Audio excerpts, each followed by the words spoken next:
Mangareva, l'île principale des Gambiers. Sans aucun doute, le plus méconnu des archipels polynésiens, il est le moins fréquenté par les touristes.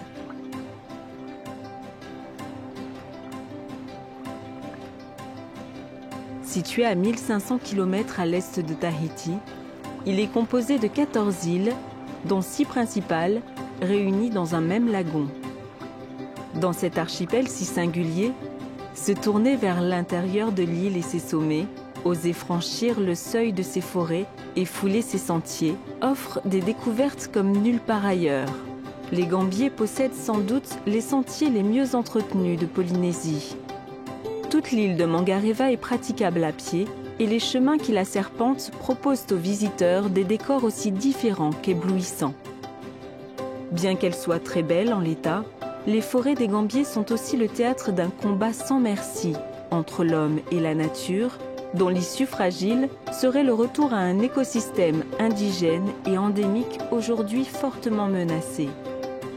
Les acteurs de cette lutte se trouvent à Rikitea, le village principal de l'archipel, où la petite réunion de l'association des coureurs des Gambiers a lieu ce matin, comme chaque matin. Donc les gars, hier, où vous êtes arrivés? Mathéo? Ah, c'est côté Taku, hein? Alexis est à l'origine de cette association. Sa passion pour la montagne et son désir de la partager l'ont amené à réunir une équipe. Leur objectif est multiple. Il s'agit d'ouvrir des sentiers afin de permettre une découverte de l'intérieur de l'archipel et de rétablir l'équilibre entre les espèces végétales invasives et les espèces indigènes et endémiques. Il y a 5 ans, tout était à faire. Aujourd'hui, 40 km de chemin sillonnent l'île de Mangareva et les fragiles espèces endémiques de l'archipel ont pu être sauvées. Non, c'est bon. Eh, commence pas. Oui, il va faire beau. Les gars, objectif d'aujourd'hui, dépasser la pointe, la petite pointe là, hein, pour arriver devant, là, je sais pas comment ça s'appelle cet endroit. Ouais, dépasser, hein. Comme ça on tombe dans l'autre baie. Hein. Hein? Les gars, Katoa, hein. Bon courage. Hein. Ok.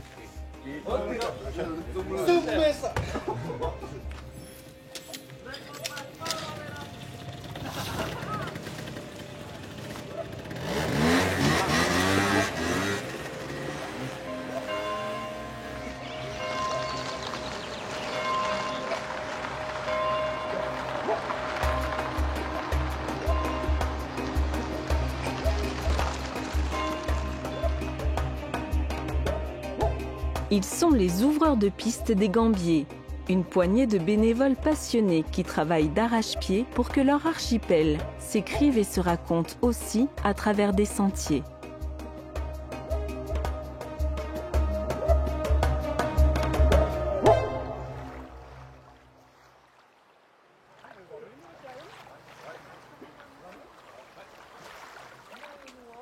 C'est ici, en bord de route, que les ouvreurs de piste s'enfoncent dans la brousse. L'objectif est de rejoindre le chemin en cours d'ouverture pour poursuivre le travail de la veille. On va tout droit. La nature livrée à elle-même est dense et difficilement franchissable. Pas de piste ici. Il faut se frayer un passage et retrouver ses traces n'est pas toujours simple. Non, on n'a pas fait la montée. Ah, on vient de commencer. Allez les gars. Tu penses, mettons, Maruno, Maruno. Oh,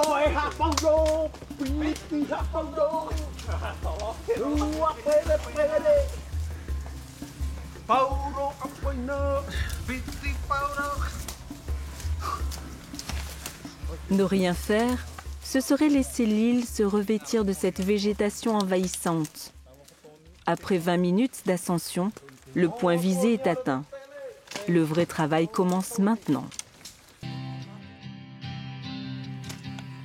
Nous retrouvons Alexis sur un sentier ouvert qui nous conduit au sommet du mont Aorotini, appelé aussi le mont d'œuf. C'est le plus haut sommet de l'archipel.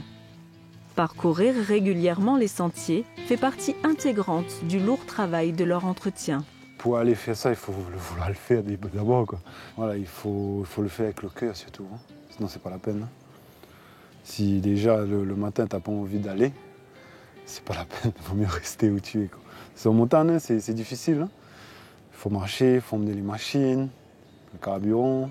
Mais après ça en vaut la peine, hein, comme pour nos générations futures. Hein. Parce que nous déjà on est sportifs, on est trailers, hein. Avec les gars on aime ça, on aime la nature, le sport en nature et c'est notre terrain de jeu. Et on a pris conscience depuis 2 ans que voilà, il faut protéger ça quoi, hein. Pour nos enfants. Moi j'ai un fils, mon gars vient. Et voilà, c'est pour lui ou plus tard qui peut voir ces espèces-là quoi. Et voilà, c'est pour les générations futures surtout.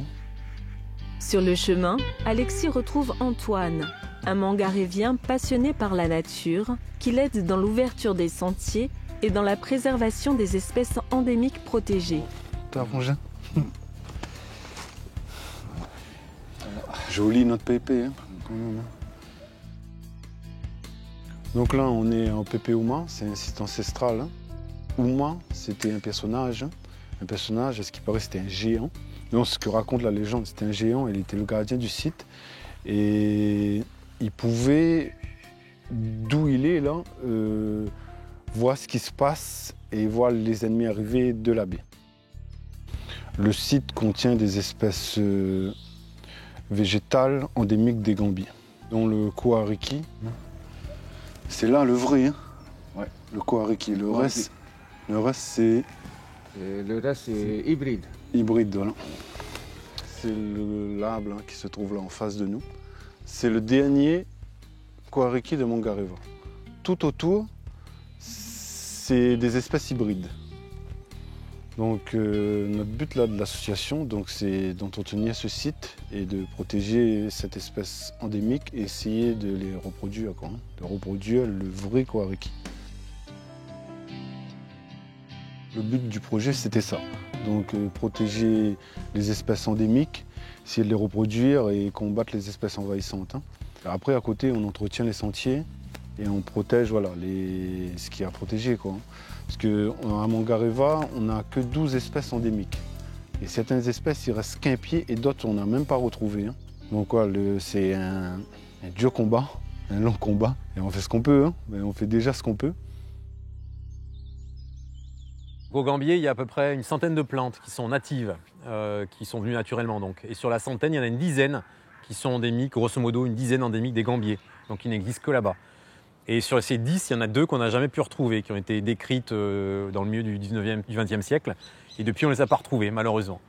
Et d'autres sont vraiment dans des positions refuges, sur les falaises du mont Mokoto, les falaises du mont Dœuf, ou les éboulis de Belle-Falaise, et la petite forêt naturelle du mont Mokoto. Donc elles sont peu nombreuses, largement en voie de disparition. Certaines ont déjà disparu, alors que ce n'est pas vraiment le cas dans d'autres archipels. On arrive à les retrouver à peu près toutes. Les Gambiers, c'est vraiment un archipel qui a été parmi les plus abîmés des archipels polynésiens, à cause des incendies, des chèvres, du défrichement, etc. Des plantes envahissantes encore.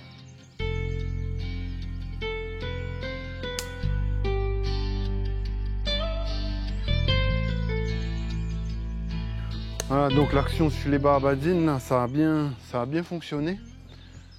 Peut-être revenir encore, tailler un peu, couper un peu.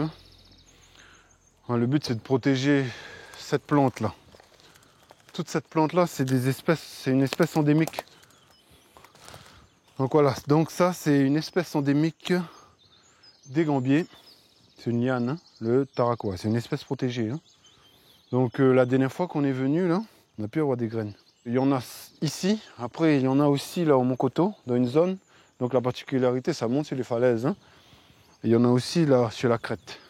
Les espèces endémiques, ouais, hein, il faut les protéger. Hein, parce que regarde là, toutes les espèces envahissantes là autour. Là. Mais là, pour l'instant, l'action qu'on a fait il y a quelques mois de ça a fonctionné. Hein. Donc les barbadines, ça va. Ils sont contrôlés là dans la zone. Mais il faut surveiller, il faut constamment surveiller parce que les barbadines, ça repart super vite. Hein. Les espèces endémiques, voilà, c'est doucement. Quoi, hein. Ils ne vont pas aller se multiplier demain la montagne. Hein. C'est les espèces envahissantes hein, qui... Mais là, il est dans cette zone. Donc, essayez déjà de le protéger où il est. Après, si on peut l'emmener, essayer de les prendre ailleurs, tant mieux. Quoi.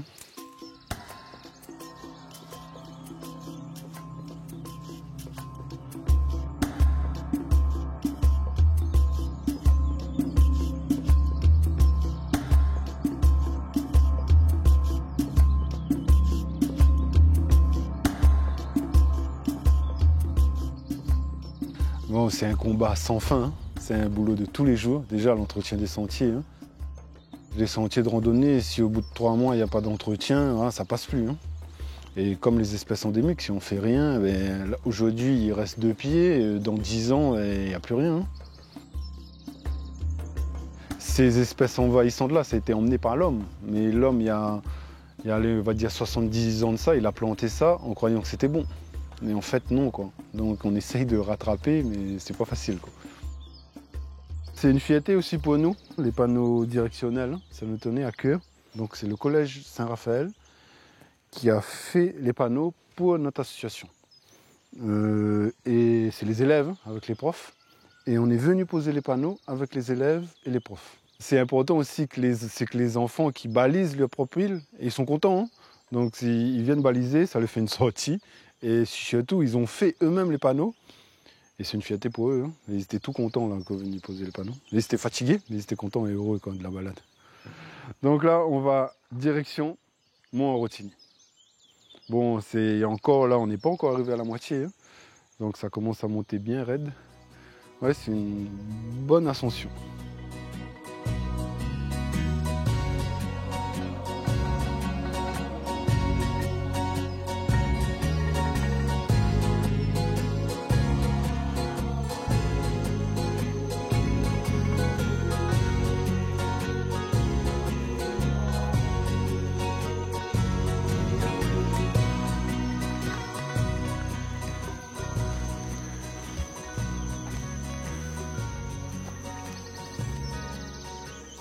Donc voilà notre combat au quotidien. Donc là autour de nous il y a les framboises. Donc sur le sentier, on essaye de faire en sorte que le sentier soit large. 6 mètres, entre 4 et 6 mètres. Arracher les framboises pour pas que ça repousse sur le sentier. Et là c'est les fougères. Donc c'est bon quoi.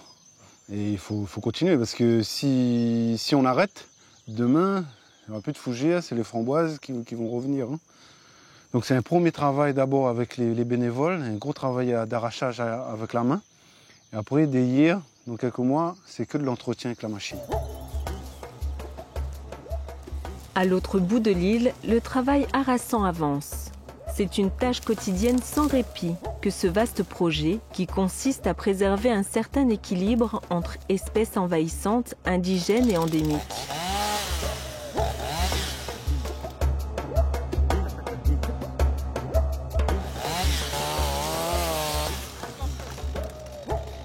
La progression dans l'ouverture d'un sentier est lente et fastidieuse. La plupart du temps, il faut arracher à la main. Chaque mètre pris est une petite victoire, un espoir de voir reprendre un jour un parterre végétal plus varié, peuplé des espèces indigènes d'antan.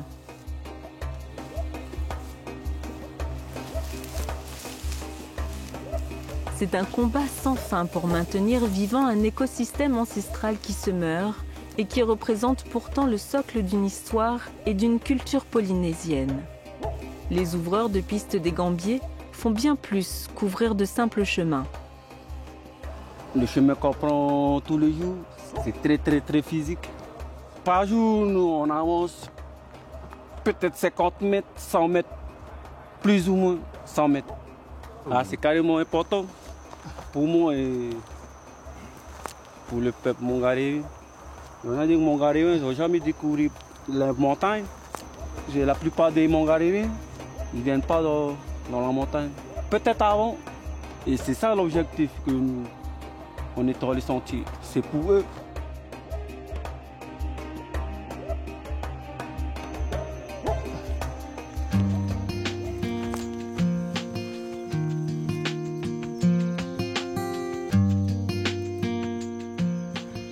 Parmi les espèces qui menacent la biodiversité des Gambiers, les haïtos, les framboisiers sauvages, les barbadines sauvages, les pins des Caraïbes ou encore les falcatas sont les plus virulentes.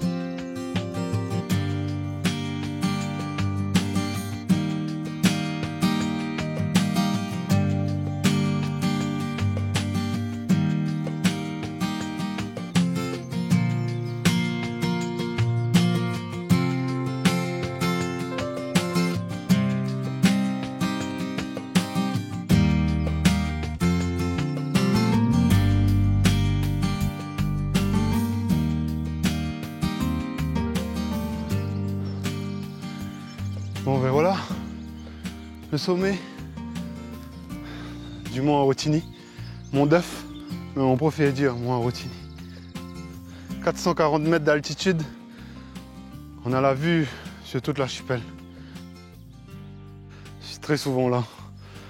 C'est mon terrain de jeu, terrain d'entraînement. Après, je suis jamais lassé. Hein. Après, là, on est quand même à 420 mètres. Mais pour les plus courageux, et ceux qui n'ont pas le vertige, c'est un petit peu plus haut, mais il faut escalader. Après, c'est assez vertigineux. Hein.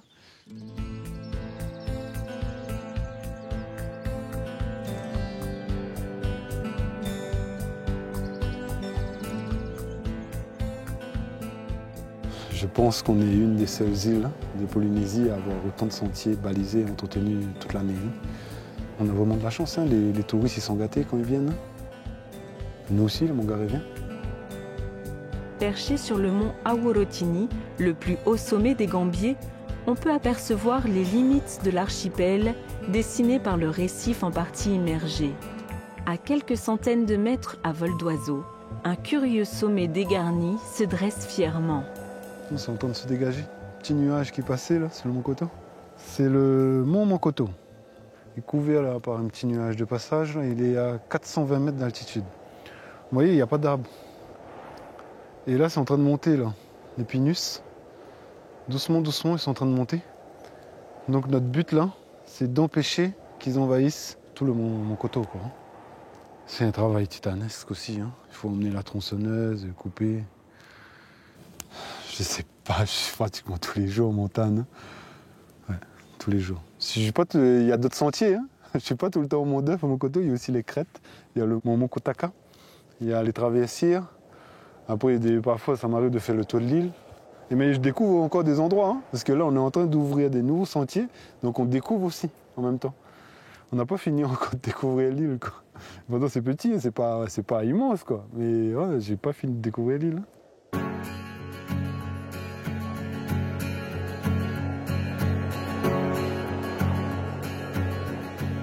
On va aller au mont Koto. Ça s'est recouvert de nouveau. On va aller au mont Koto. Donc là, on va attaquer la descente des nouveaux sentiers qu'on a tracés pour permettre justement du sommet du mont Arotini de pouvoir aller direct au sommet du mont Koto. C'est sportif. Hein.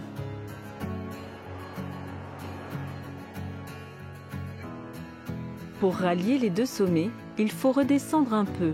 L'occasion pour Alexis de faire un petit détour dans un sanctuaire bien particulier et fermé aux visiteurs. Donc là, on va aller voir la petite forêt naturelle, forêt originelle de Mangareva.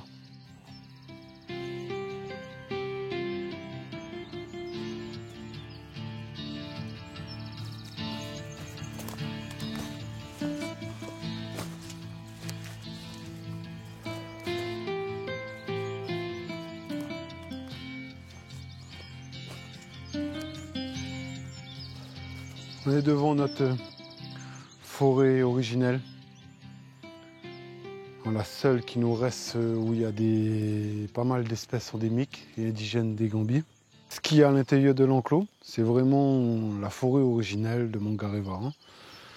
On peut retrouver les espèces qu'il y avait à l'époque. Hein.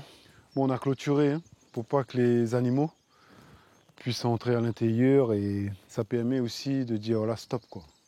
Ici, voilà, il faut faire attention. On va aller voir le Pukamanga. Il nous reste une dizaine de pieds. Il ne se trouve que sur cette zone, il n'y en a pas ailleurs. Hein. L'entrée de la forêt est juste devant.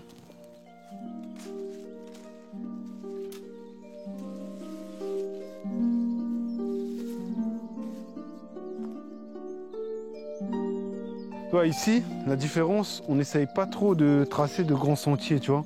On y va vraiment, on touche pas trop, on fait juste un passage, quoi. Hein. Il ne faut pas trop bousculer la nature, quoi. Voici donc à quoi ressemblaient les forêts originelles des Gambiers. Un équilibre idéal qu'Alexis rêverait d'étendre à tout l'archipel. On va arriver au Pukamanga.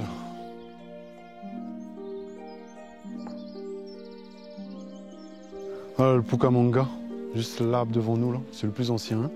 Après, on a des jeunes pousses. Là. Et ici aussi, on a 5 là-bas, là. 5 ou 6 là. Avec la balise rouge dessus. Unique à Mangareva. Unique des Gambiers, quoi. Hein. Endémique des Gambiers. Voilà. Donc on en a 1, 2, 3, 4.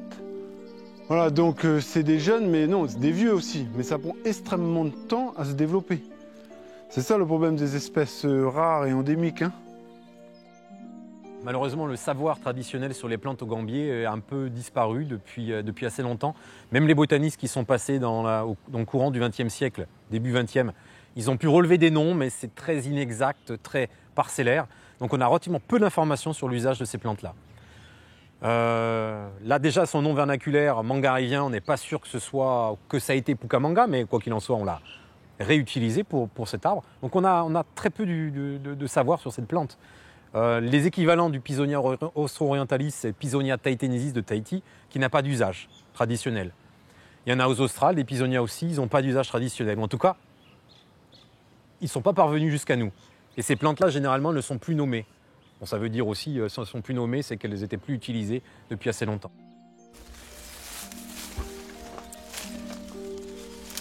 C'est cassé et j'ai replanté. Et ça, c'est nouveau. Voilà, c'est tout nouveau, le petit jeune. Là. Comme c'est unique, je paye aussi mon temps dessus pour bien protéger cette plante. Quand ça sera bien poussé, on coupe le semus, on l'emmène par là-bas planté.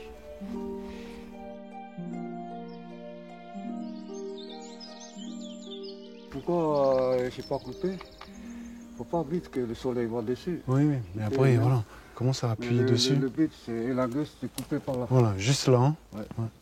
Et rien toucher, s'il colle dessus, il ne faut pas arracher, il faut laisser. Moi, j'ai peur avec ça, avec la pluie. Ça, comme Vue du ciel, cette forêt est toute petite. Elle est le symbole de ce combat, véritable lutte de David contre Goliath. Le chemin se poursuit sur la dernière ligne droite avant le sommet du Mokoto. Ben, on remarque ça, on tombe sur des cailloux souvent, des cailloux positionnés. On se demande si c'est posé naturellement ou quelqu'un les a posés, mais c'est bizarre quoi. Après, ouais, il y a des sites où, voilà, quand on tombe dessus, c'est bizarre. Après, il y a toute la côte là qu'on avait tracée là. Et là, c'est des sites. Hein. Tu vois qu'il y a des routes, des anciennes routes. Et on a remis ça au goût du jour. Après, on est parti se renseigner auprès des anciens. Effectivement, il y a une route qui passait là. Et c'est les anciens qui ont posé des cailloux. Et il y avait des taraudiers à l'époque. Nous, on dit ça tout le temps, mais en plaisantant avec les gars de l'association, on mettait les cailloux en valeur. Quoi. C'est le mana, c'est pas. Donc on les met en valeur. Quoi. Donc c'est notre réflexe en fait. Dès qu'on voit un gros caillou, on le met en valeur. C'est un mélange de tout. Hein. C'est sportif, environnemental, culturel. Voilà, donc ça nous permet au Mangarivien de se réapproprier un peu tout ça. Hein.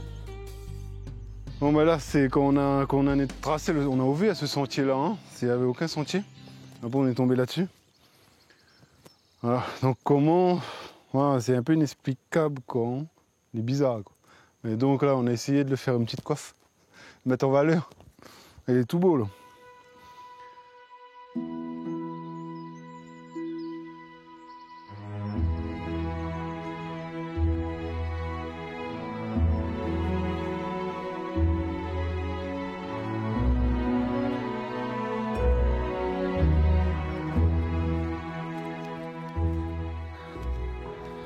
Voilà, sommet du mont Mokoto, altitude 420 mètres. Mont Rotigny en face, la baie de Natawake, Taravai juste en face, Kamaru et nos motos tout autour. C'est bien, hein? L'archipel des Gambiers est un véritable joyau, aussi bien du côté océan que dans ses forêts les plus secrètes. L'équilibre fragile qui régit cet ensemble harmonieux est ténu, mais toujours là. Moorea. L'île sœur de Tahiti a bien des attraits. Souvent prisée pour ses activités aquatiques, elle regorge de sentiers de randonnée pour celles et ceux qui aiment le contact avec la terre. Nous allons passer une journée avec quelqu'un qui joue sur les 2 tableaux. Voici Nahema.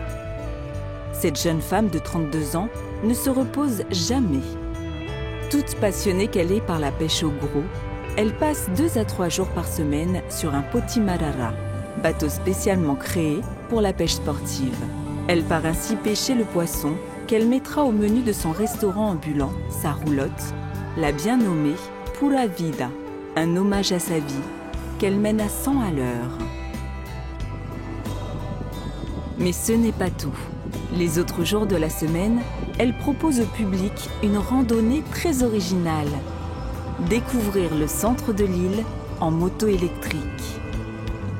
Un moyen de locomotion qu'elle est la première à avoir adopté sur Moorea et qui lui permet de partager la passion qu'elle a pour son île tout en pensant à l'environnement.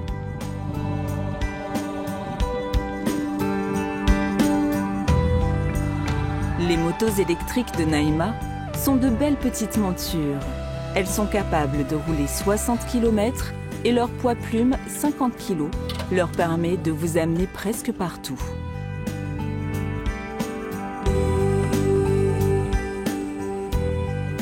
Nous rencontrons Nahema pour sa première activité du matin, l'ouverture de sa roulotte.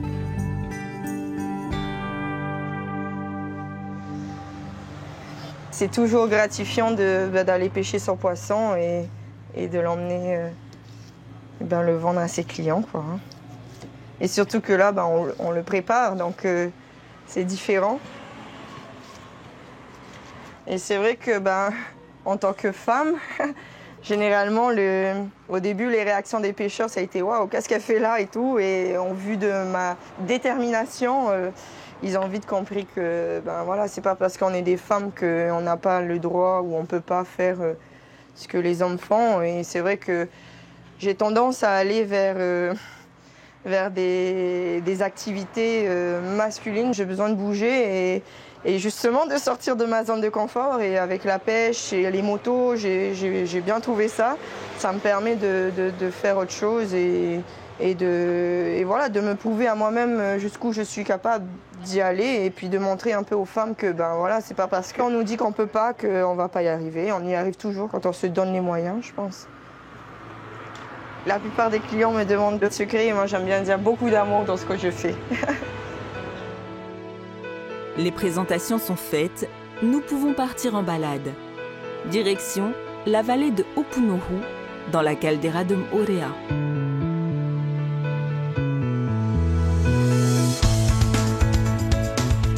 Nous allons arpenter le centre de l'île, en se perdant au milieu des champs d'ananas, et de là, nous irons ressentir le mana des lieux culturels et nous émerveiller de points de vue enchanteurs.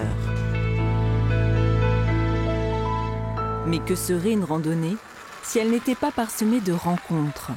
Et justement, la moto électrique silencieuse permet cela. Premier arrêt sur le chemin, la plantation de canne à sucre de la société de jus de fruits de Moorea. Jérôme, bonjour Jérôme, ingénieur qualité, supervise la plantation des cannes qui feront le rhum de l'année prochaine. Balade? On se balade, on vient te dire bonjour et voir un peu ton champ de canne à sucre. Oui, là c'est notre tout nouveau champ, là, c'est une nouvelle parcelle de 2 hectares là, qu'on a commencé à planter au début du mois de décembre. Donc ça fait 3-4 semaines là, que les gars sont en train de planter. Donc on utilise des cannes qu'on a dans un de nos champs là, qu'on a coupées, et ensuite on fait des petites boutures de 2-3 nœuds et on les plante donc là comme tu peux voir là. Donc là sur ce champ, on va certainement faire 80 à 100 tonnes de canne à sucre. Ça va faire 6000 litres de rhum à 50 degrés. Ok, parfait.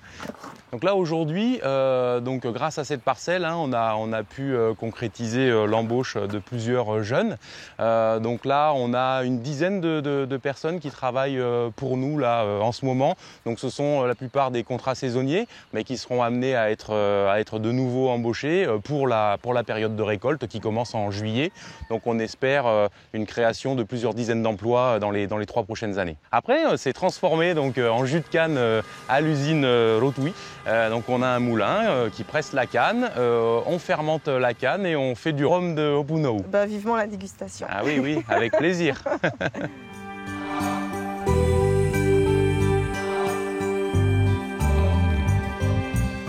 Si l'excursion est l'occasion de rencontres, il n'en reste pas moins à rejoindre le centre de l'île qui offre des paysages magnifiques, mais aussi est le réceptacle du moteur économique de l'île.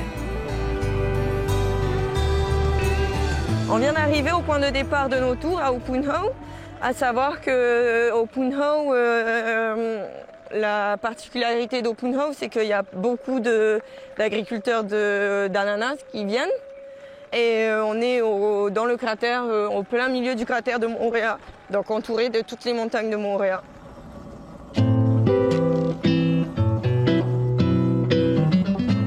La route des ananas est une route mythique qui relie les 2 baies principales, Opunohu et Cook. Comme l'indique son nom, la route des ananas se trouve sur une plantation de ces broméliacées au goût sucré. La récolte est destinée pour grande partie à l'usine de jus de fruits Rotui, qui se trouve non loin de là, mais également à la vente directe dans les commerces aux alentours. Ici, l'ananas est le fruit roi et son goût sucré fait la fierté de l'île.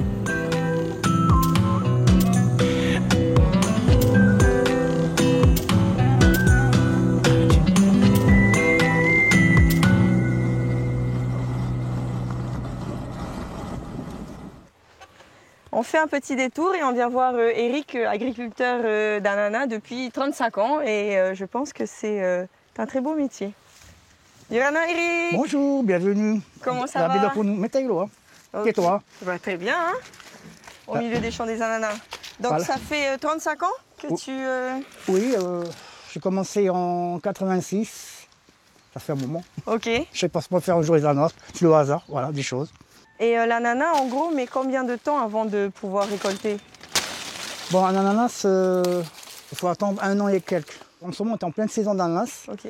La période de juillet, août, septembre, les fruits sortent tout seuls. Ok. Voilà. Et c'est pour ça qu'en novembre, décembre et janvier, il y a beaucoup d'ananas. Et toi, tu as combien d'hectares? Avant, j'en avais 5, maintenant, il m'en reste 2. Bon, j'ai réduit, on commence à être vieux. Voilà. Ah oui, c'est du boulot. Hein. Voilà. En tout cas, vous êtes bien courageux de faire ça. Hein. J'ai beaucoup de respect pour vous. Hein.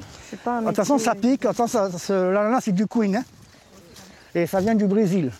Donc, c'est les ananas qui viennent du Brésil? Moi, on m'a toujours dit que ça vient du Brésil. Ok, parfait. Et pour moi, c'est le meilleur au monde. Hein. Je sais pas, je fasse mon chauvin. Pour moi, à Moorea, c'est le meilleur.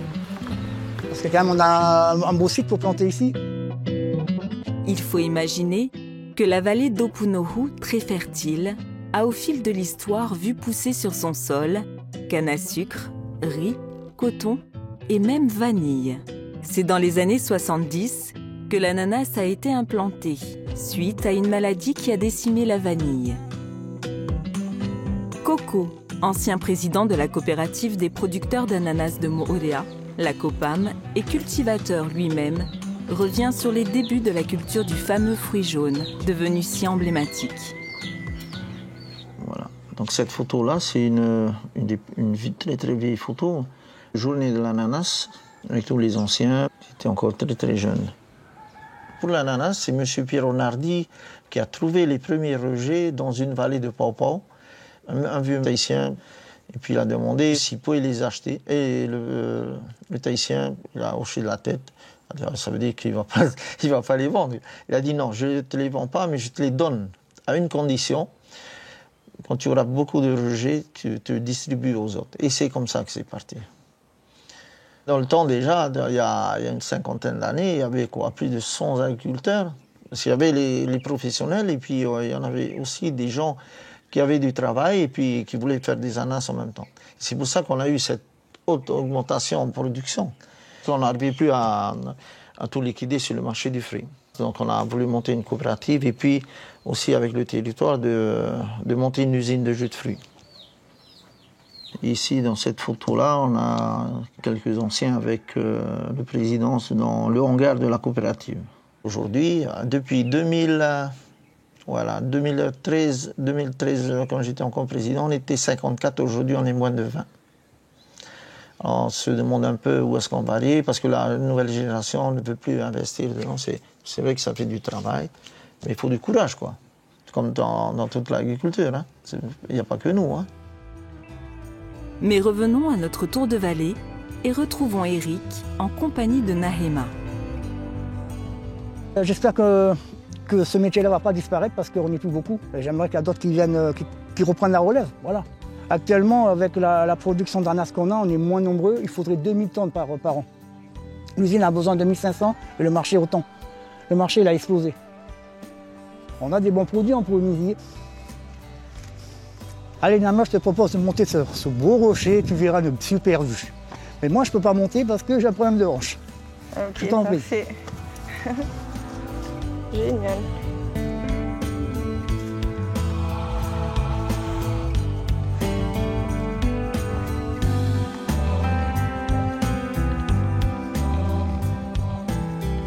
Magnifique.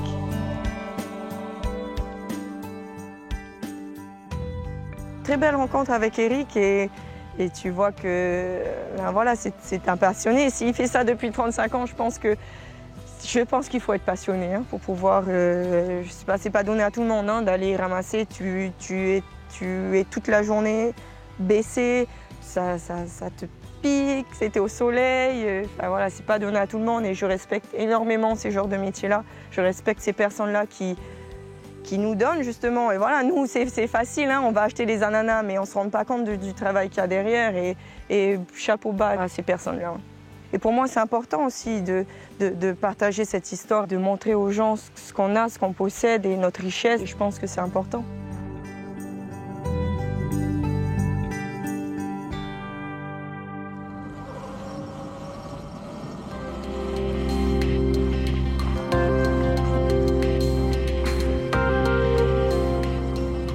Nous reprenons la route, direction la rivière aux Anguilles.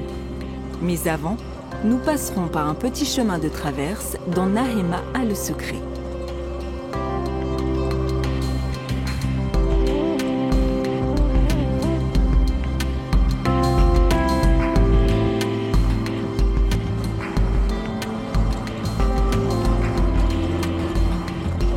C'est l'avantage d'avoir des motos, on passe partout. Mais c'est vrai que ça fait du bien d'être un peu dans la jungle à l'ombre. Il n'y a que nous, les motos, les chevaux de temps en temps et les piétons. Pas de bruit, en communion avec la nature.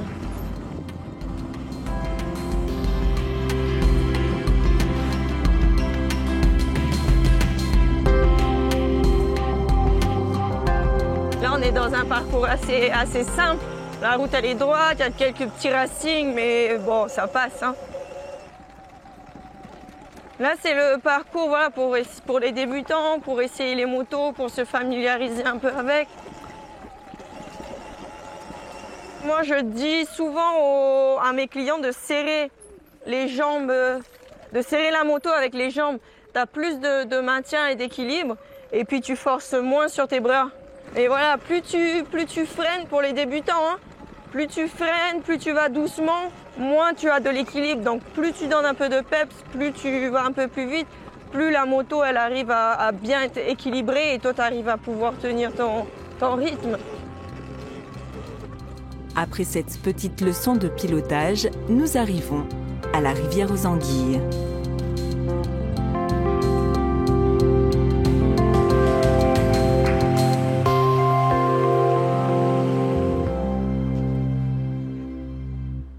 Ici, on met du maquereau pour les attirer. Et c'est vrai qu'en Polynésie, on considère les anguilles comme des animaux sacrés, donc on ne les mange pas. Du moins, après, je ne sais pas ce qu'ils faisaient avant, mais... Et on dit souvent qu'avoir des anguilles dans un endroit, c'est signe de vie et d'abondance. C'est peut-être pour ça que tout le monde vient ici, pour avoir un petit peu d'abondance. Voilà, là, il y en a une, mais il peut en avoir 10, 15, 20. Après, elles sont habituées, voilà, elles remontent la rivière sans manger mes chaussures. L'anguille est un emblème culturel important dans la mythologie polynésienne. Ainsi, plusieurs légendes racontent l'origine du cocotier à travers l'histoire d'une anguille divine, de laquelle aurait germé le premier cocotier, arbre de vie par excellence. La présence de l'anguille dans un cours d'eau est toujours signe de vie, celle-ci participant à la pureté de l'eau en la filtrant.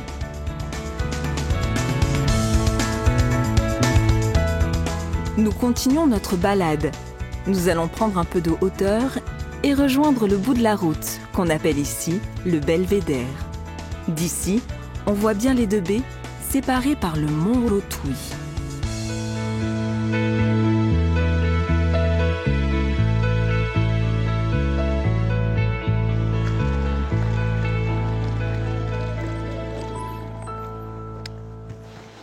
On vient d'arriver au Belvédère et c'est vrai que la plupart des gens, des touristes restent ici et nous on va aller se balader un peu.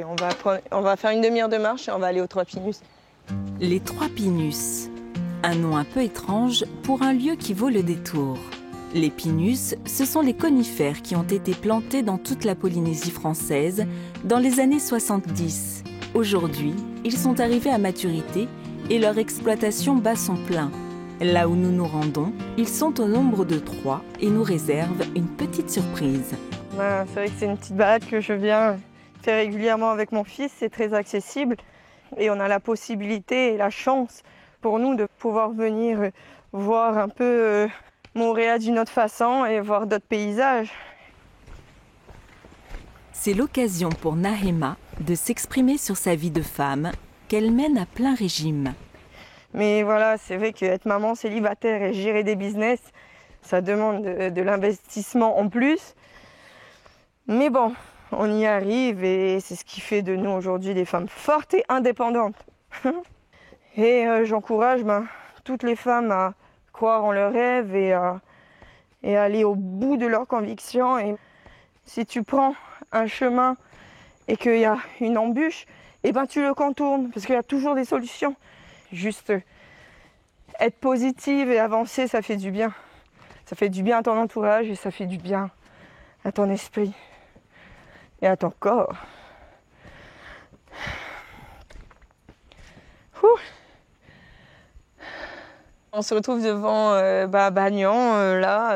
C'est vrai que ça fait un peu ça fait un peu monter les émotions parce que il nous rappelle chaque jour que oui, on est en vie, on est en bonne santé, on est content et que voilà, c'est l'arbre de vie.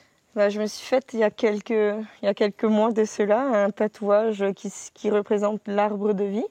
Et c'est vrai que pour moi, le bagnan, c'est un peu la même symbolique avec les racines qui te nourrissent. Là, au milieu, on a un cœur avec représenter 2 mains qui se tiennent, donc avec l'amour, l'amitié, l'accompagnement. Des fois, dans la vie, on doute beaucoup. Et avoir ça sur soi, ça fait du bien et ça te rappelle que toi aussi, tu peux dire merci d'être là aujourd'hui, quoi.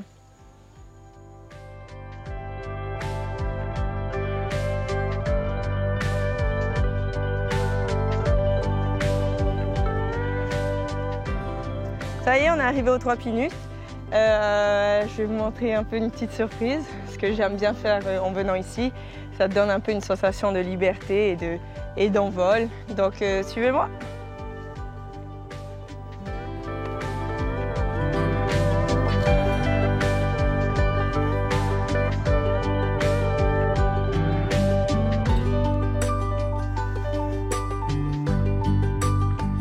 La vie est belle, elle est bien faite et d'où le nom Pura Vida. Il n'y a pas de souci, il n'y a que des solutions.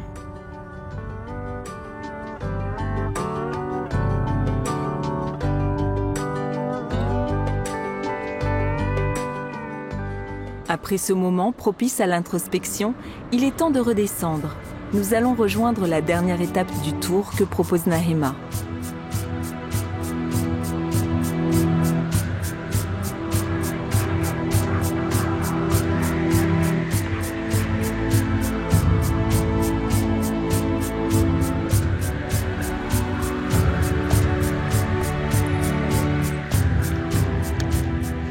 Pour finir notre tour, on va s'arrêter à la découverte des marais de Opunho, un peu de spiritualité et faire un peu découvrir la culture.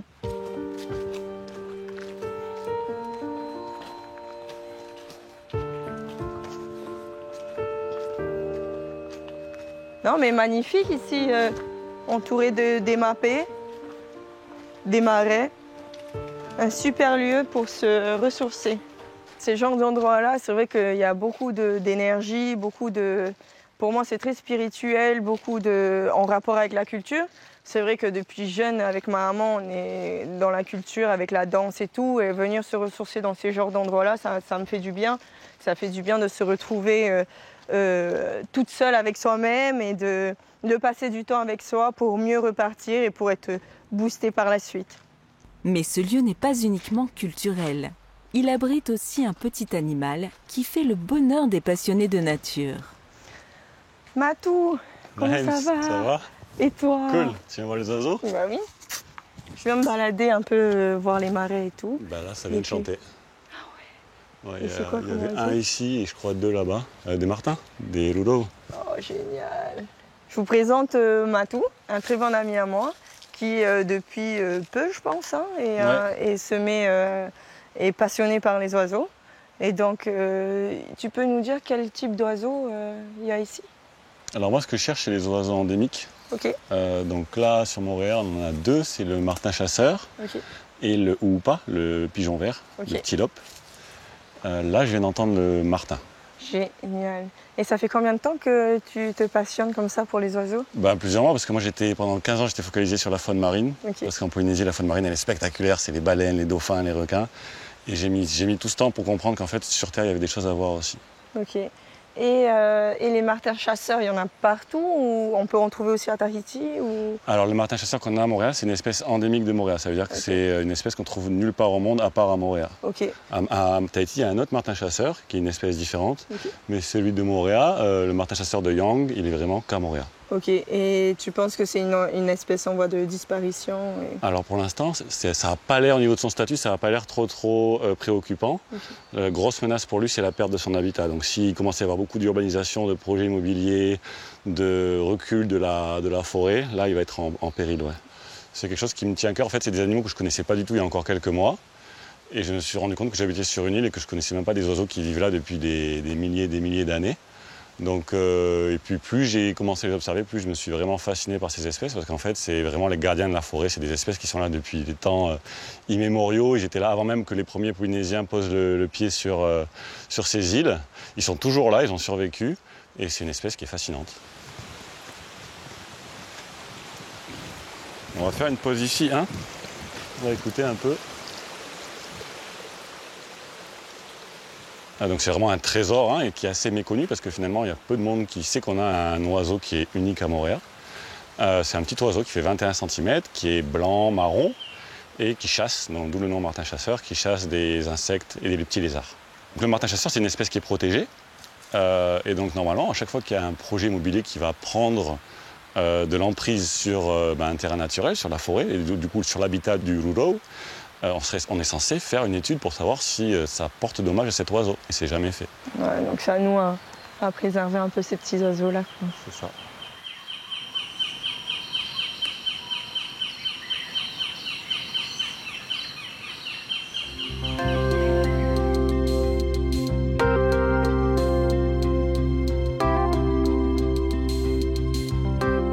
La journée s'achève, le tour de Nahema est terminé. La vallée d'Opunho abrite bien des trésors et son incroyable authenticité nous amène à la réflexion au milieu d'une nature aussi belle que généreuse. Nahema rentre au bercail sur son fidèle destrier électrique. Et après nous avoir montré son côté yang, elle nous tire sa révérence avec son côté yin. Alors, dansez maintenant.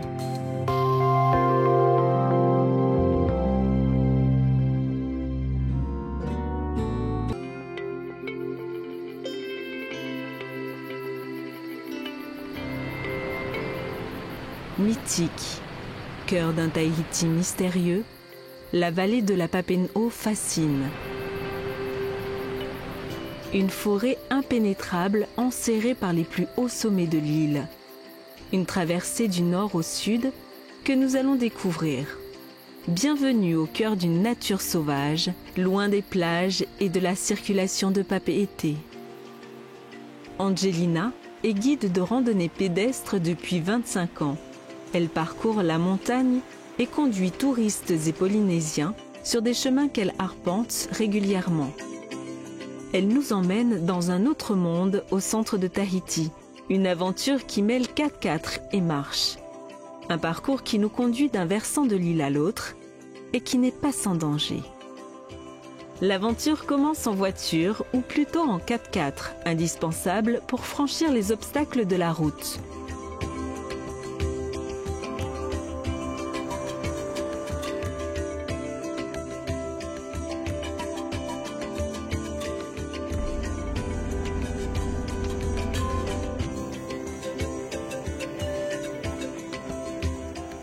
Première halte et passage obligé, la visite chez Hiro. Gardien non officiel du passage vers les hauts, il est le seul habitant à l'année de la vallée. Hey, Yorana Hiro! Metei! Metei où est? Il y a des nouvelles pour la vallée? Metei Hiro? La météo. Il a plu hier soir, comment c'est? Il fait beau, hein? Ouais, ouais.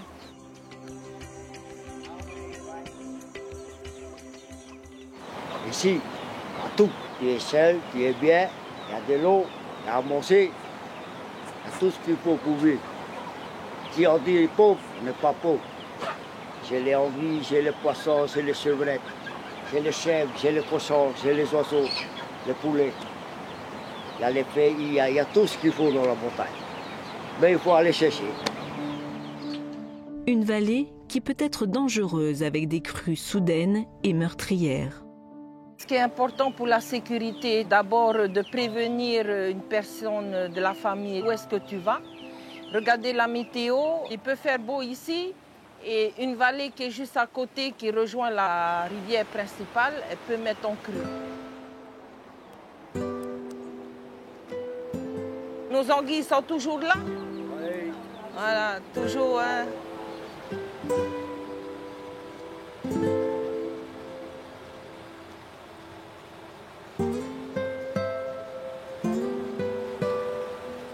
Ces anguilles, pour nous, c'est sacré. Parce qu'il y a tellement d'histoires, de légendes sur l'anguille, donc on les respecte. Là, elles sont plus ou moins apprivoisées par Hiro, qui les caresse, qui donne régulièrement à manger.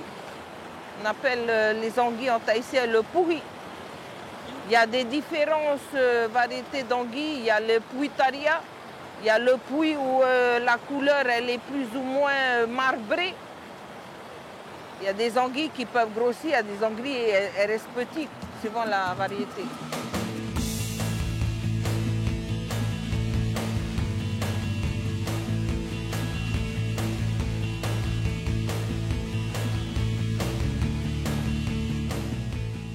Après le pont qui enjambe majestueusement la rivière, nous poursuivons la randonnée à pied.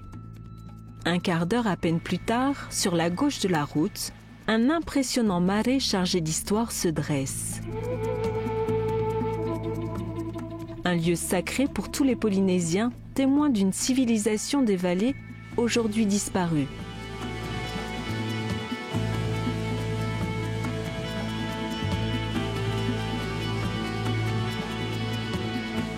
Ici, une association entretient avec ferveur ce lieu mythique.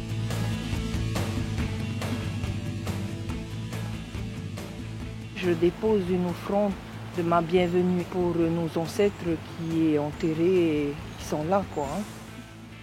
Ce que je ressens personnellement, c'est un partage avec nos ancêtres. Il y a plusieurs marais dans la vallée de la Papineau, mais ce marais-là est, on va dire, plus facile à pénétrer parce que sinon il faut faire des marches et tout à l'intérieur. Il y a aussi d'autres marais. Et ici, on fait beaucoup d'événements. C'est-à-dire que dans l'année, nous avons les pléniades, Matar Inia et Matar Iraro. Quand on commence à entrer dans, on va dire, l'hiver polynésien, c'est qu'il n'y a plus de fruits, il y a moins de poissons et tout. Et à partir de novembre, il y a tout qui fleurit. La richesse, c'est l'eau. On est proche de l'eau. L'eau, c'est la vie.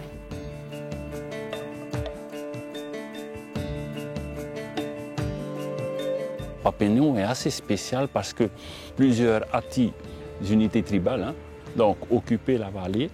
On avait des petits hameaux qu'on peut retrouver encore, des traces, des vestiges, des unités d'habitat donc appartenant à une famille. On peut penser que l'occupation a commencé vers le XIIe siècle. Ce ne sont pas des occupations définitives, mais c'était plutôt temporaire. Et ils venaient ici pour se réfugier, pour rester un peu, pour être un peu à part. Et d'ailleurs, quand on se promène dans cette vallée, tous ceux qui se promènent dans cette vallée sentent quand même une certaine sérénité. On ressent le mana à l'intérieur de cette vallée. Alors ce marais est important. On dit que c'est ça le marais principal de Papineau. On a 2 gradins. Juste derrière moi. C'est une architecture spécifique des îles sous le vent. C'est parce qu'il avait été conçu par un chef qui vient des îles sous le vent. L'activité principale des habitants de la vallée, c'était plutôt l'horticole. Ils plantaient beaucoup, il y avait beaucoup de terrasses horticoles, donc planter le ourou, bananier, manioc. On a les outils aussi qui plantaient, qui étaient aussi de la nourriture. Et ensuite, sur les terrasses horticoles humides, donc c'est principalement du taro, du hapé, et qui était aussi de la nourriture pour les habitants. C'est pas comme on raconte dans beaucoup de vallées où il y avait beaucoup de guerres entre ceux de la terre et de la mer. Papineau a cette particularité quand même d'offrir un certain... On pouvait transvaser du littoral à l'intérieur de la montagne. On sait au moins que les pirogues pouvaient arriver jusqu'ici. Et donc les accueils étaient réalisés ici dans la vallée. Mais ce qui est sûr, c'est que ce marais joue le rôle de marais Mataina pour tout Papineau.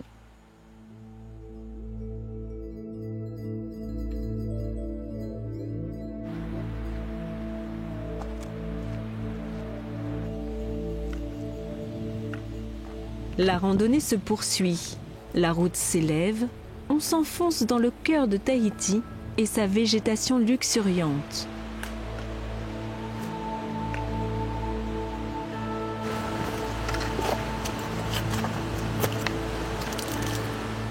Là, nous avons la rivière de la Tahino. On va la traverser et on va rejoindre la rivière de la cascade de la Maroto.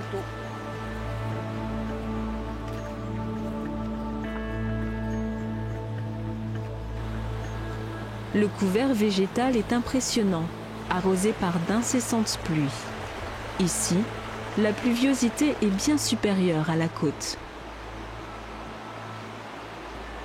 La vallée est depuis de nombreuses années mise en danger par des plantes envahissantes qui, petit à petit, font disparaître les espèces endémiques. La vallée de Papineau, c'est la plus grande vallée de Tahiti. C'est la vallée aussi qui prend la caldeira, le centre du volcan qui a créé Tahiti, Nui, la grande île. C'est autour de la Maroto, le relais et puis les cascades qui sont à l'arrière. Donc on voit le Pitoiti, le Roena, tous les hauts sommets, c'est le rebord de la caldeira. Il y a des roches particulières qui marquent bien le cœur de la caldeira, donc les géologues savent qu'il peut trouver tel type de roche au fond de cette vallée. C'est la vallée la plus humide aussi, celle qui est bien connue aussi pour des crues plus ou moins dévastatrices, parce qu'elle est grande, parce qu'elle naît au cœur de l'île, parce que les plus hauts sommets à 2200 mètres autour attrapent bien les nuages. Pour les botanistes, c'est une vallée où il y a la forêt humide de basse altitude, parce que ça ne monte pas très haut, le col entre Papeeno et Vairiria est peut-être à 800 mètres, 900 mètres d'altitude, et tout ce qui est en dessous est assez basse altitude, donc bon, très, très humide. Mais la difficulté voilà, de Vairiria, du fond de vallée de Vairiria, du fond de vallée de Papeeno, c'est de trouver encore des plantes locales. Bon, malheureusement, aujourd'hui, c'est très dégradé par le Miconia, tous ces fonds de vallée. C'est des plantes d'introduites de maintenant, on dit, introduction moderne. Le Miconia, quand même, tout envahi, c'est quand même une grosse catastrophe. Je pense que des gens qui ont peut-être 70 ans aujourd'hui, il y a 30 ans, il y a 40 ans, ils fréquentaient ces endroits-là, il n'y avait quasiment pas de Miconia. Donc ça s'est fait à l'échelle d'une demi-vie, l'invasion du Miconia. Et c'est catastrophique. Les premières balades que j'ai fait dans la Papeeno, au fond de vallée, il y a une vingtaine d'années, on voyait beaucoup plus d'arbres diversifiés, hétérogènes. Et il y a des dizaines d'espèces propres à ce milieu-là, endémiques donc, de Tahiti, qui sont en voie de disparition, alors qu'il y a peut-être 50 ans, il y en existait des milliers de pieds. Et aujourd'hui, le Miconia est en train de régler dans le mauvais sens du terme la chose.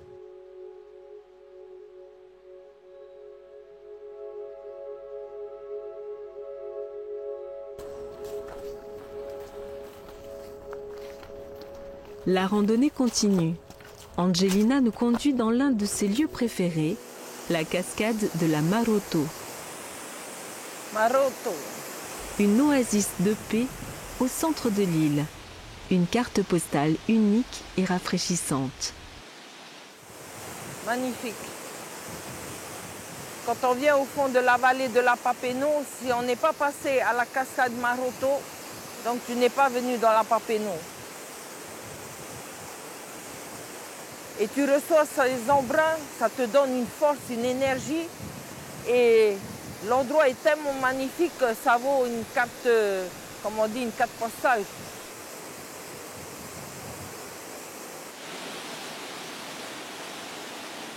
D'après ce qu'on m'a raconté, la légende de cette cascade Maroto, c'est qu'il y a une déesse qui vient de Hawaï et qui s'appelle Pele. Et on dit que ça, la tombée de la cascade, ce sont ses cheveux, les cheveux de Pele.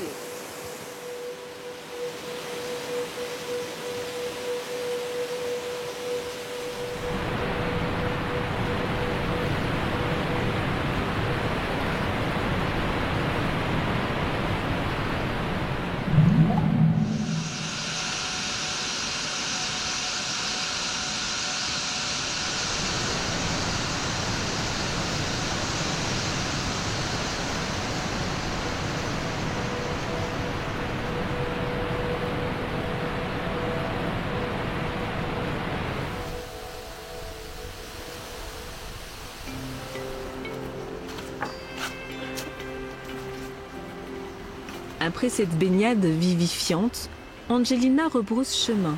Nous retournons sur la route principale.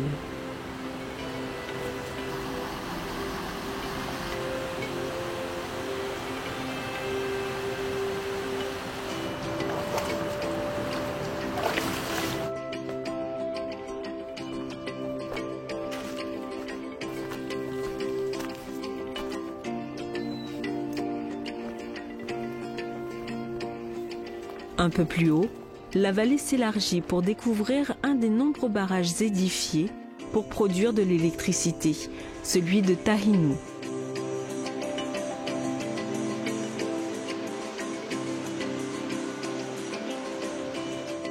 Quand on arrive ici, on ressent la nature tranquille sans le bruit de ce qu'on a en ville. Et on n'a qu'une envie, c'est de s'asseoir, de s'allonger et d'admirer tout ça.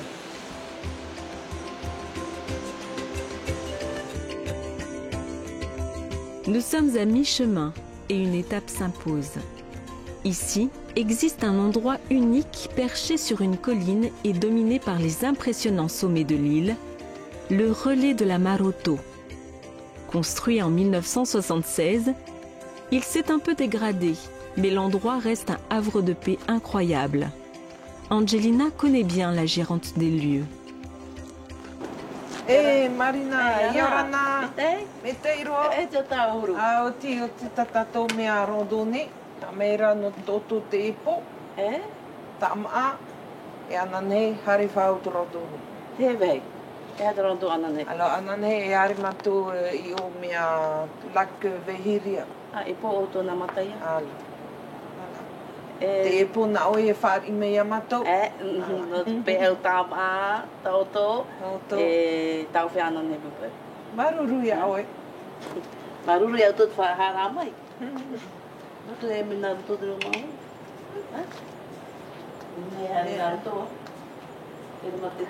Cet hôtel ça a été construit en fait pour les ouvriers par rapport aux constructions de barrages.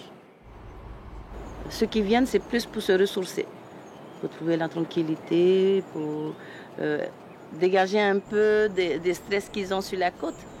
Et après, je les indique les endroits pas trop difficiles à faire la rando et les baignades. Ils sont éblouis déjà par l'endroit et le calme. La plupart de la clientèle qui vient, c'est plus pour se reposer. Angelina, c'est une bonne guide. Ça fait des années qu'on se connaît. Donc, quand on a besoin de s'entraider, on s'appelle. Je me sens super bien ici. Il n'y a pas de coq, il n'y a pas de chien. Je suis coupée du monde, on va dire.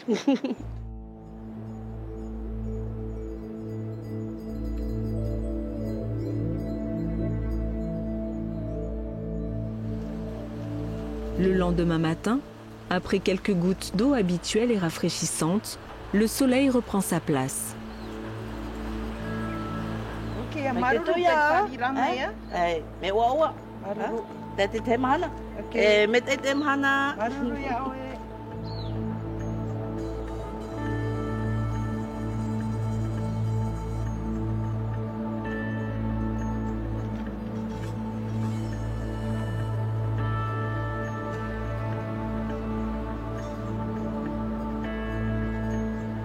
La nature frémissante offre de belles découvertes, comme ces fougères caractéristiques et très abondantes dans la vallée.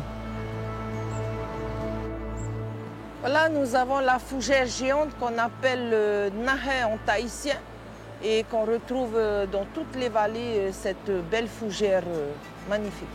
Là, ici, on a planté des outils ornementales et cette fougère-là, c'est... Bon, je dirais un peu la moquette de la montagne, cette fougère qu'on appelle le anouhi. En Polynésie française, on a au moins 250 espèces de fougères. C'est un peu le paradis des fougères, puisque les fougères font des spores très légères, donc elles ont réussi à bien se disperser dans le Pacifique. Ce qui fait qu'on a, en proportion, plus de fougères que de plantes à fleurs de base. Donc la fougère géante que vous appelez, c'est le nahé. C'est une fougère qui est dans tout le Pacifique. Elle peut faire donc des gros bulbes qui peuvent atteindre peut-être des fois 1 mètre de hauteur. Et puis on a des frondes. Donc la feuille de la fougère, c'est la fronde, qui peut faire 3 mètres de long. Et il y a quelques usages à ces fougères-là. Donc en médecine traditionnelle pour soigner la fièvre, avec la fronde coupée en deux qu'on met sur le front. Le bulbe, partant de famine, était consommé quand on le cuisait au four de terre. Et puis... c'est beaucoup développé au Marquis, c'est les pinnules, les petites feuilles individuelles de la fronde. Quand on les récolte et qu'on les fait sécher une journée, elles vont commencer à développer une odeur. Donc c'était utilisé aussi en cosmétique pour faire des couronnes, voire pour parfumer le monoï. Donc le hanouhé, c'est la fougère qui marque bien les paysages de zones assez humides, les couverts homogènes verts sur les crêtes et les versants. Mais c'est un paysage qui se repère bien.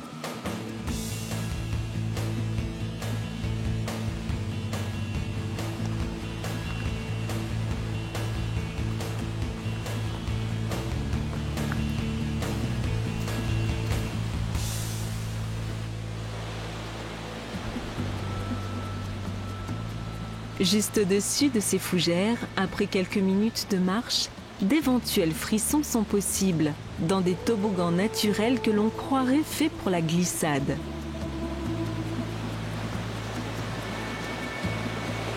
Ici, on est arrivé au premier toboggan de la vallée du site Navé-Navé.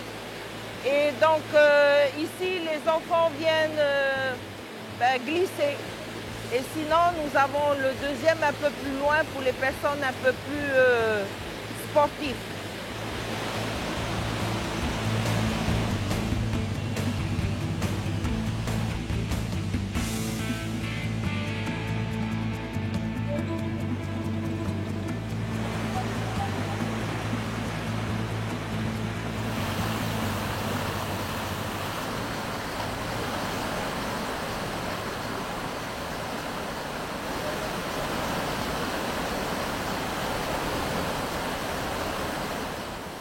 sommes ici au deuxième toboggan. Voilà, on s'installe là et hop, on glisse. C'est un toboggan naturel et ceux qui aiment tout ce qui est extrême, eh ben, ils sont servis. Ils font le toboggan, ils font les sauts dans ce petit canyon.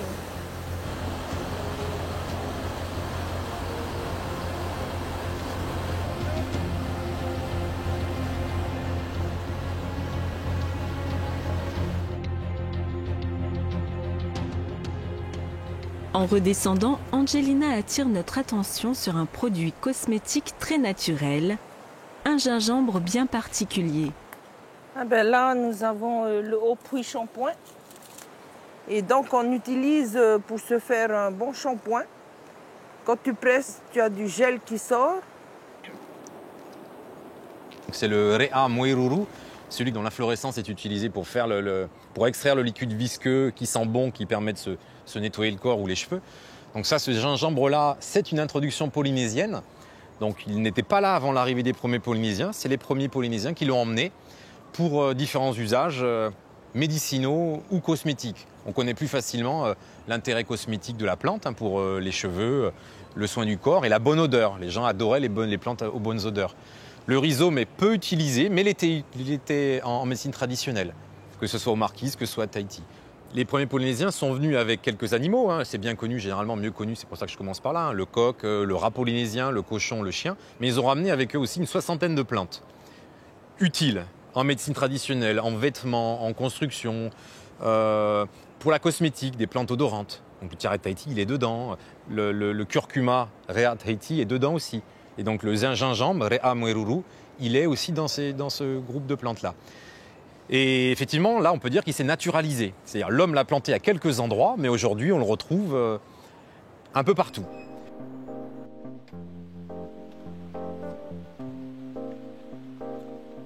La progression reprend, en voiture cette fois, direction le col de la Maroto.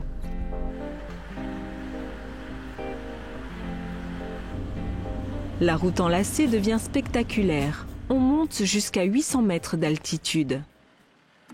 Ce tunnel, surgi de nulle part, a été construit au milieu des années 80 lors de l'édification des barrages dans la vallée. Et au bout, la lumière et une vue impressionnante. Voici le lac Vehiria, côté Mataya. Et après, nous avons le sommet de Tetufera. Ce sommet, si tu es arrivé là-haut, c'est une gloire pour toi parce que pour atteindre le sommet, c'est comme vous voyez là, c'est niveau alpiniste, on va dire. Donc il faut avoir un bon mana pour arriver jusque là-haut. La vocation d'Angelina est née là, dans ces montagnes et ces vallées escarpées. Mon grand-père maternel, qui était chasseur professionnel et chassait dans la vallée de Papineau, il traversait même de l'autre côté pour aller sur la vallée de la Punaru. Donc c'était des grands chasseurs à l'époque. Étant petite, quand on se retrouvait le week-end, à l'époque il n'y avait pas de télévision, on se rassemblait avec les cousins-cousines et ils racontaient ses aventures en montagne. Et je pense que c'est de là vient mon envie de connaître tout ça. Pour finir notre périple, nous redescendons par le lac Vahiria, le plus grand et le seul lac naturel de Tahiti. Une retenue peu à peu aménagée dans les années 80 par l'homme pour produire de l'électricité. Un lac connu pour une célèbre légende, celle de l'anguille royale qui donnait sa prospérité à la vallée de Mataya. Dernière étape, dernière brise de fraîcheur, le lac bleu qui lui est un lac artificiel surplombé par une magnifique cascade. Quand tu sens que la fin de la randonnée arrive et qui veut dire rentrer à la maison, la civilisation et tout, c'est quand même triste de laisser cette nature tranquille et tu rentres vers tout ce qui est bruyant, quoi. La vie quotidienne. Moi, je sais pas, ça fout le cafard de laisser tout ça. J'ai pas envie de rentrer. L'aventure touche à sa fin. Ce périple dans le cœur de Tahiti ressemble à une parenthèse hors du temps, sans téléphone, sans les agressions du monde extérieur. Angelina aime partager ses sensations et elle n'a qu'une seule envie, retourner dans ces montagnes, leur silence, leur fraîcheur.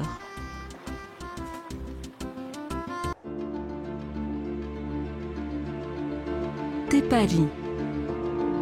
Nous sommes sur la côte la plus méridionale de Tahiti.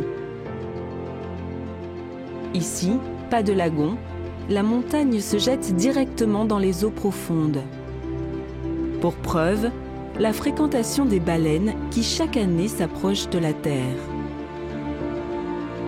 Tahiti est une des seules îles hautes dont on ne peut faire le tour complet en voiture, car ici, pas de route, peu de maisons, et les habitants souhaitent que cela reste ainsi, préservé comme au premier jour. Nous rencontrons Jeff. Salut Peva. Guide professionnel, cet aventurier dans l'âme va nous faire découvrir une de ses randonnées préférées, Tepari. Belle journée pour aller au Paris là. Super. Tepari, qui en langue tahitienne signifie la falaise. C'est carrément dégagé du côté du Paris, donc ça va être bon. Ouais. Bon bah j'ai trop envie d'y aller quoi. Ah, ça fait. Régaler. Ouais. C'est un endroit quand on y va, on a vraiment l'impression que c'est Tahiti d'avant. Ah carrément. Ouais. En fait l'avantage c'est que comme c'est accessible que quand il fait beau et quand la mer est calme, donc c'est bien préservé. Donc ça reste comme ça. Bon ben on va y aller? On va y aller. Cool. C'est Peva Levi, figure locale, qui emmène Jeff au point de départ de la randonnée.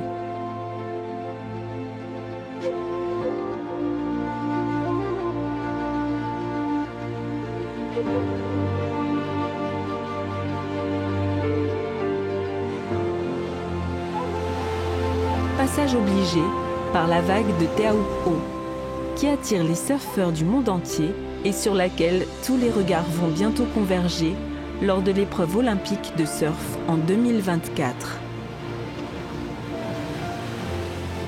La mer se fait plus forte. Nous avons dépassé la zone protégée par le récif. Nous voici arrivés au départ de l'aventure, la grotte d'Anahié. Cette grotte avant, elle servait d'observatoire pour tout ce qui était prêtre. Ils venaient tous ici célébrer la montée des Matari. C'est la constellation des Pléiades qui va se lever au même moment où le soleil va se coucher. Ça va être l'ouverture de la période de l'abondance. Cet endroit, c'était le trait d'union entre les Tuamotu, qui se trouvent à l'est. Donc les Polynésiens, ils venaient ici pour récupérer des outils, parce que là-bas, il n'y a pas de basalte. Donc c'était très habité. Et c'est vraiment des beaux endroits qu'il faudrait qu'on montre. Mais voilà, si c'est un partage, quoi, il faut partager. C'est le moment de se séparer. Rendez-vous est pris pour le lendemain, au point d'arrivée de la randonnée.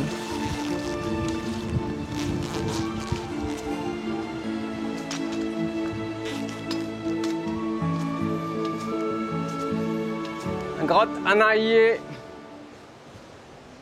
Toujours aussi chouette, toujours aussi beau. Là, on est vraiment dans Tepari, parce que là, on est effectivement sur les falaises basaltiques. Et l'idée, c'est qu'on va commencer à longer toute cette zone de falaise et on verra que c'est vraiment formidable. On est vraiment sur des roches volcaniques, des coulées de lave et on est vraiment dans un paysage qui est tel quel, qui n'a pas été modifié par l'homme. C'est assez fort, on a un sentiment un petit peu de solitude et on se dit qu'on est à notre place mais sans forcément y être. Ça dépend des éléments du moment et il faut savoir être humble par rapport à ces éléments. C'est parti. Nous voici en marche pour 2 jours de randonnée. Ce n'est pas que la distance à parcourir soit longue, mais le caractère accidenté des sols que nous allons arpenter, autant maritime que terrestre, fera que la progression prendra du temps. Et prendre son temps, dans cet endroit inchangé depuis des siècles, c'est la bonne attitude à avoir. Surtout si on veut profiter de la variété des paysages. Un premier spectacle s'offre à nous, une forêt abritant un arbre un peu particulier. Là, on a une fleur de hotu. On a les juvéniles qui sont au sol et les adultes qui sont au-dessus de nous et qui sont vraiment des arbres géants. Et là, c'est intéressant parce qu'on voit un petit peu le système des racines qui partent loin en fond de vallée pour pouvoir s'accrocher au mieux et pour pouvoir bien accrocher l'arbre au sol. Et quand on regarde bien en fait, les branches, en fait, elles s'aplanissent pour partir direction de l'océan et forcément pour pouvoir capter un maximum de lumière. Et Hutu, en fait, c'est le cœur de l'animal. Et donc, on a ici le fruit en lui-même. Et donc, ça a effectivement la forme d'un cœur. Ce fruit servait aussi notamment pour la pêche, parce que c'était un poison, donc ça endormait le poisson lorsqu'on était amené à pêcher à l'époque avec ce genre de végétal. Pour revenir à la fleur, c'est assez envoûtant comme parfum. Quand là, au nez, on n'a pas envie de retirer le nez finalement. Ça chatouille. Mais c'est vrai qu'ici, la chance qu'on a sur Te Paris, c'est qu'effectivement, on a des spécimens qui sont carrément gigantesques. Et c'est bien parce que du coup, c'est la preuve que la fleur ici a gardé son côté homogène sans être influencée par les plantes invasives d'introduction moderne.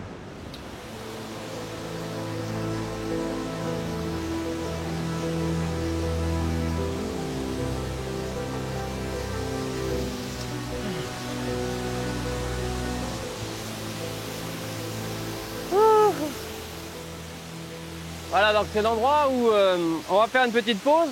Et moi, j'aime bien, personnellement, me baigner dans cette cascade pour finalement faire comme une connexion et vraiment me réveiller, avoir mes sens en éveil pour pouvoir voir la suite et mieux ressentir l'océan, ressentir ce qui se passe autour de nous. Et ce qui est vrai, ce qui est empirique, c'est qu'effectivement l'eau est un peu fraîche, mais quand on sort de la cascade et qu'on s'est mis en croix dessus, finalement, tout le monde a le sourire, tout le monde a le smile.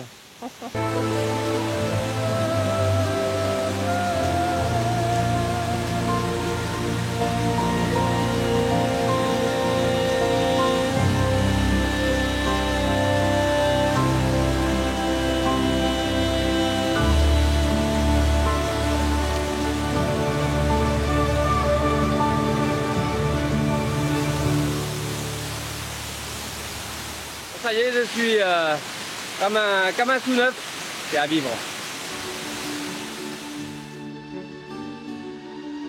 Après cette douche régénérante, la randonnée reprend son cours.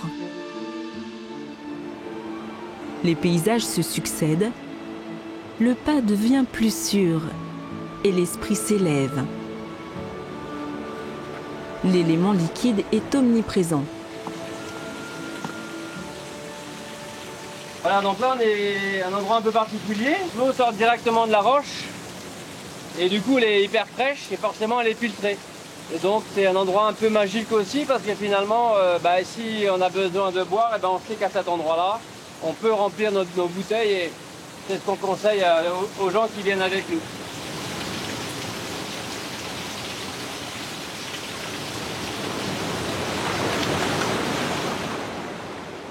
Toujours avoir un œil sur la houle qui arrive parce qu'on n'est pas à l'abri d'une vague un peu plus grosse qu'une autre et là potentiellement la mer peut venir jusqu'à nous. Donc généralement c'est aussi un endroit où on ne reste pas trop longtemps pour éviter de se faire surprendre. Voilà, donc toujours une petite vigilance malgré tout sur l'océan. Voilà. On y va.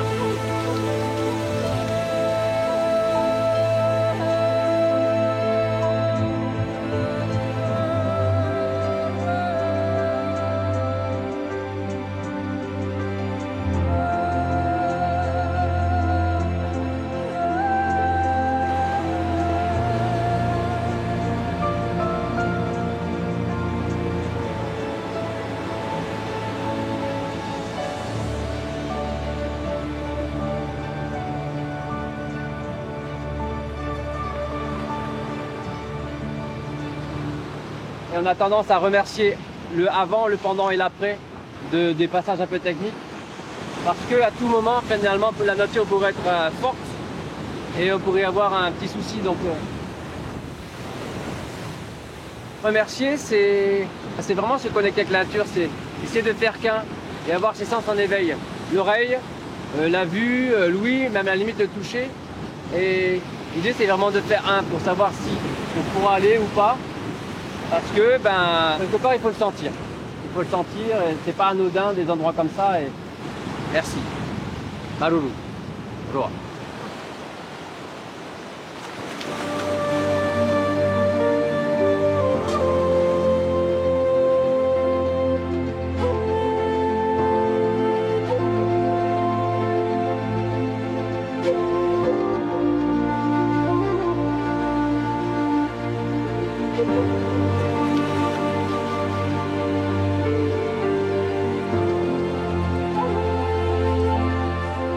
Cette randonnée, on parle d'une randonnée terre et mer. C'est vrai que l'eau est partout présente finalement, et sur le côté salé avec la mer et ce côté aussi eau douce. Donc c'est complémentaire et c'est une richesse d'avoir ces deux éléments. Et c'est un tout quoi.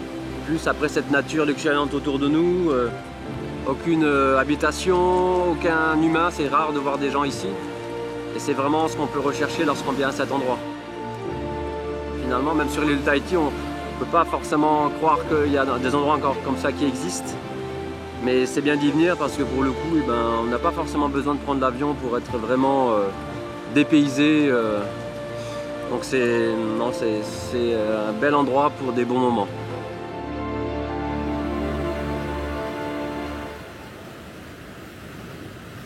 Après la pluie, le beau temps. Le vent tombe. La houle semble se calmer. Nous arrivons à mi-chemin. Ici se trouve la rivière de Taapeha. Les peuples qui élurent domicile ici, aux temps anciens, vivaient assurément en bordure de ce cours d'eau. Quelques vestiges subsistent.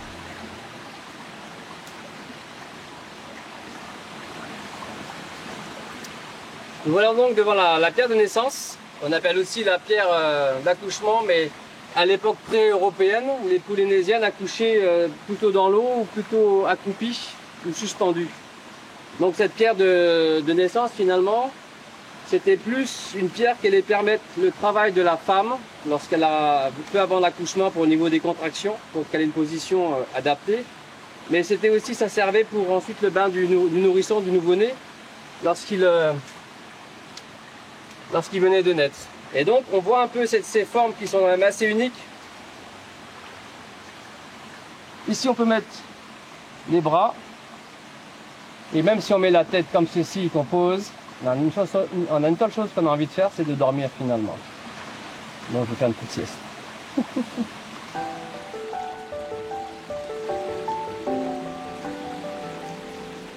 Cet endroit-là, ça s'appelle Taapeha. L'endroit où il y a le caillou, on dit ça, il donne la naissance d'un enfant. Et quand une femme met au monde son enfant, elle va dans cette pierre pour mettre au monde son enfant. C'est facile aussi à couper le cordon et à nettoyer et à laver l'enfant. C'est ça. Et on prend aussi cette pierre-là pour faire le ra'auteti.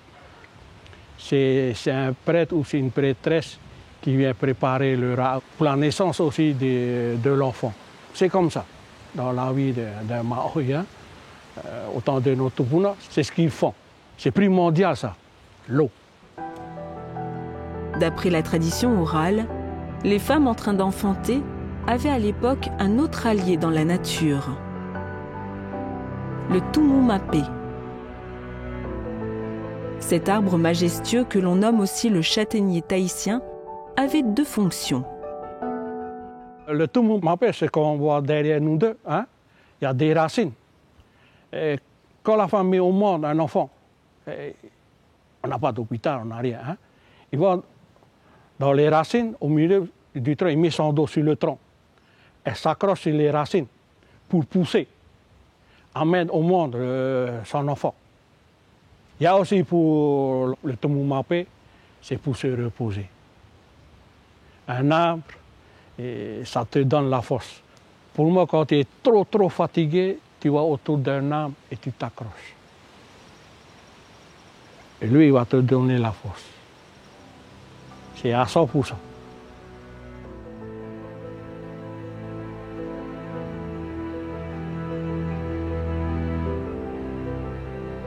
C'est un endroit où il y a plein de légendes, il y a plein d'arbres.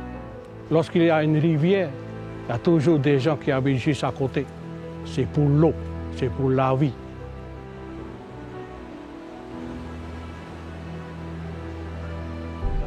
Le périple reprend. Sur cette plage, la nature facétieuse continue de nous surprendre. On a vu d'abord des belles falaises, on a vu une végétation luxuriante, on a vu une pierre de naissance. Et finalement, maintenant, on retrouve cette pierre d'origine naturelle au niveau de ce qui est gravé dedans. Et vous pouvez remarquer que ça ressemble réellement à l'île de Tahiti, Tahiti Nui, Tahiti Iti. Donc, je vais vous placer d'abord le sommet de Tahiti Nui, qu'on a ici, le mont Roena. Après, vous avez le mont Roniu ici, donc c'est le sommet de Tahiti Iti. Je peux vous placer Papeete pour vous situer correctement sur Tahiti Nui. Et enfin, ce qu'on a fait aujourd'hui, donc nous avons été débarqués sur la grotte Anaïe, puis nous sommes déplacés jusqu'à cette plage où on se trouve actuellement. Et enfin, il va falloir qu'on aille jusqu'à Fa'aroa, donc en fin d'après-midi, c'est l'endroit, la vallée où on va dormir ce soir, pour demain arriver où on sera récupéré demain par Peva. Si vous êtes perdu au Paris, rien de plus simple, vous venez ici, vous trouvez cette carte de Tahiti, vous mettez vos petits coquillages de cette façon-là, et comme ça vous êtes sûr de vous y retrouver. Rien de plus simple, c'est la magie du Paris.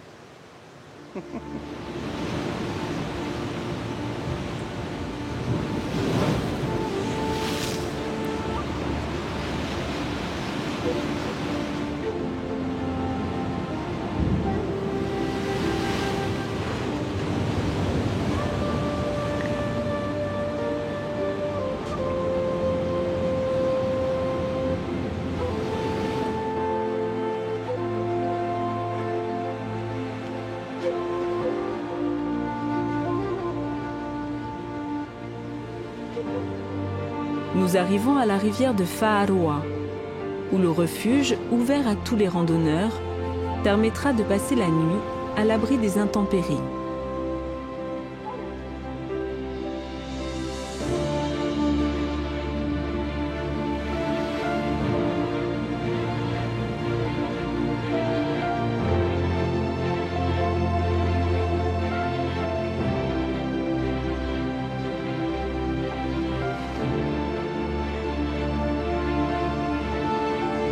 La nuit a été courte, mais réparatrice.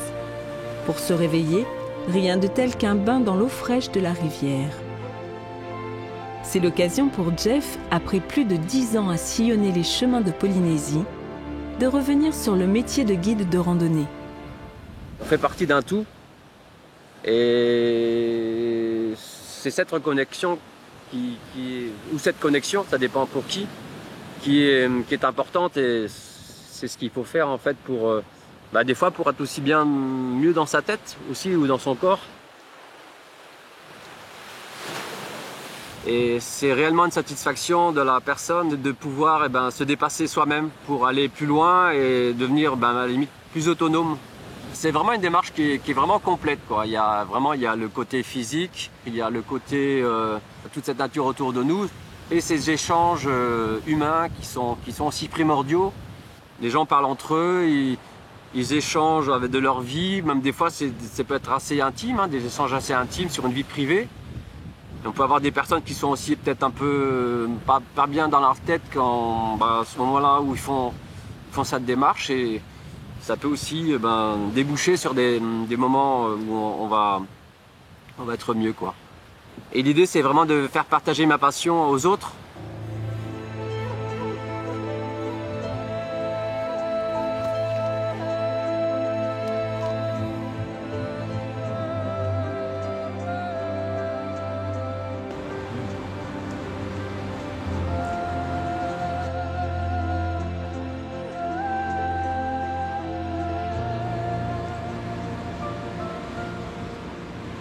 Là, on est à un endroit un peu particulier. D'une part, on doit passer donc par cette main courante sur cette verticale en basalte, donc pas être sujet au vertige. Et ensuite, on a, au bout, on a cette petite crique qui est potentiellement dangereuse. Donc il faut surveiller la vague qui va arriver au niveau du virage là. Et à partir de là, on saura si on peut ou pas traverser. Mais c'est un des endroits de l'île qui est vraiment magique. Parce que là, c'est la nature qui nous gère là. Et si on se gère mal par rapport à ça, on peut être mis en difficulté.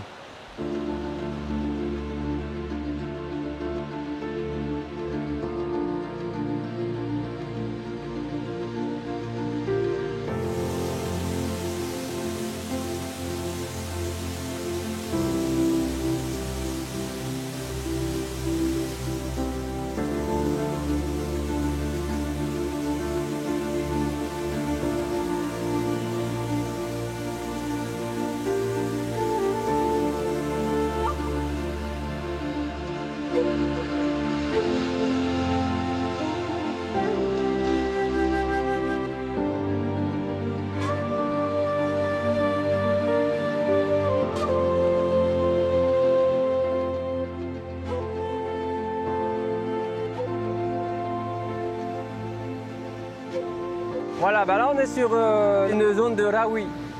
Donc c'est une zone d'interdiction de pêche. C'est une zone qui est importante parce que ça permet notamment à tout ce qui est poissons et autres de pouvoir se reproduire sereinement pour repeupler la faune maritime à cet endroit-là. Et après, c'est vrai que nous on sensibilise les gens qui nous accompagnent. De la même façon, au niveau des déchets, ne laisser aucun déchet sur place. Et vraiment faire en sorte que cet endroit reste au plus naturel possible et que l'impact humain soit vraiment peu significatif.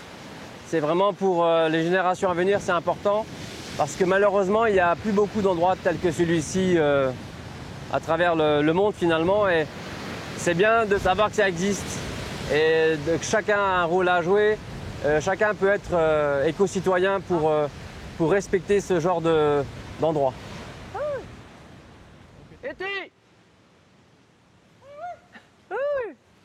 Et toi, qu'est-ce que tu fais là?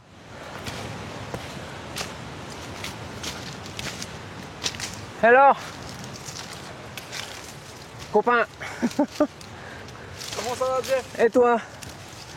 Je suis content de te voir. Ah, c'est cool. Content de par là. Ça roule? Ouais. Qu'est-ce que tu fais dans le coin? J'étais en bivouac là, je suis allé en balade. Ah ouais? J'ai dormi à Faroua. Cool. Merci d'appeler les amis quand tu fais des bivouacs. Non, mais je sais que tu es un homme très occupé donc. Voilà, qu'est-ce que tu fais de beau alors? Tu vois, j'étais en train de refaire un peu le sentier pour s'il y a trop d'eau, tu sais. Pour l'échappatoire? Voilà. Super, ouais. Des fois, on vient au Paris et on s'aperçoit que la mer est trop forte.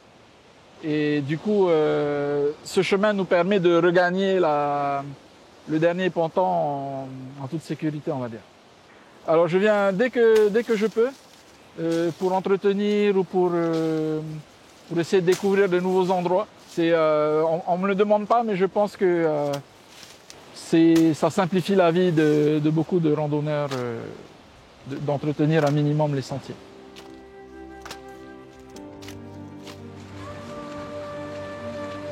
Tepari s'est ouverte à nous. Elle nous a permis le passage et nous arrivons à la fin de la randonnée.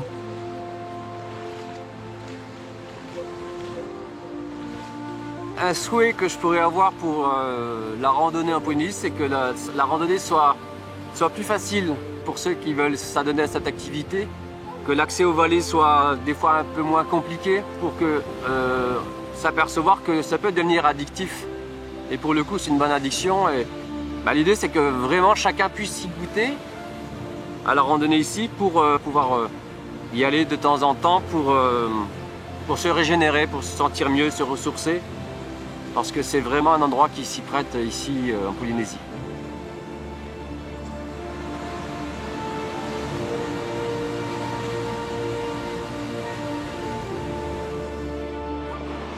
Dernière étape.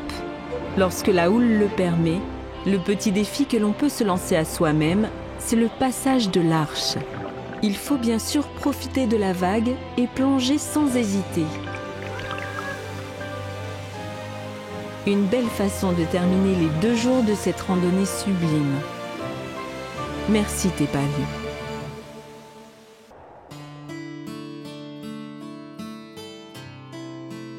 Tupuai. Nous sommes au centre de l'archipel des Australes, juste au-dessus du tropique du Capricorne, à quelques 600 km au sud de Tahiti. Tupuai, une île au relief prometteur en matière de randonnée, entourée d'un magnifique lagon aux belles nuances de bleu turquoise. La température est plus fraîche qu'un peu partout en Polynésie française, ce qui fait que l'on voit pousser ici des fruits et des légumes qu'il n'y a pas sur les autres archipels, notamment carottes et litchis. D'ailleurs, on entend souvent dire que Tupuai est le grenier de la Polynésie. Nous sommes en pleine festivité de mi-juillet, le Heiva. En cette période, tous les groupes de danse s'entraînent intensément pour y participer. Nous rencontrons Manwar Idoum, cet ancien chef de troupe, sacré meilleur danseur de Tupuai, et Paul Tyrone, son fils, qui a pris sa relève. Les garçons, très bien, mais il y a certains garçons qui partent et déjà de là. Hein? En fait, il faut bien venir là, après, bien donner le mouvement. C'est mieux, hein? Les filles, rien à dire. Manwar I est aujourd'hui guide professionnel. C'est avec lui que nous découvrirons l'île, avec en point d'orgue une belle randonnée. Mais pour l'instant, l'heure est à la fête.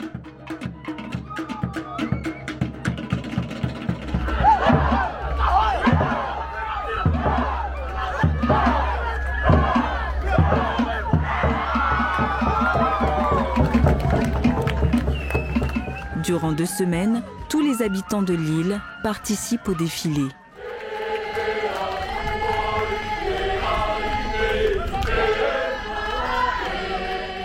Avec en tête, bien sûr, celui du 14 juillet pour le régiment des lézards de Tupuai, présent ici depuis 60 ans.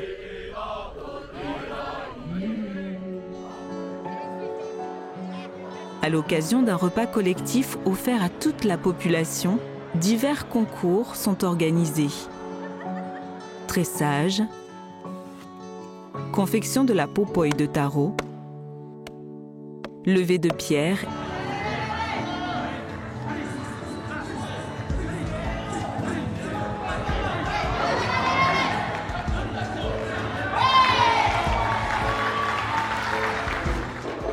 et surtout, danse.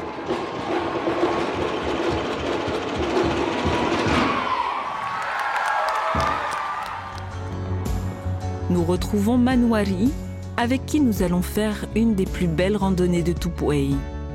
La montagne que l'on appelle ici l'homme couché, ou selon certaines versions, la femme couchée. Pour permettre aux randonneurs de mieux appréhender l'histoire de son île, notre guide aime faire un petit arrêt pédagogique sur le chemin. Ben là, on va aller voir une grotte. En fait, c'est une carrière où, à l'époque, nos anciens, pour confectionner le herminette déjà, il fallait qu'ils récupèrent justement la matière première, donc les cailloux, pour pouvoir les tailler et en faire des herminettes. Et là, c'est là qu'on va. Voilà, on y est presque là. Donc, il va falloir laisser la voiture et faire une petite marche.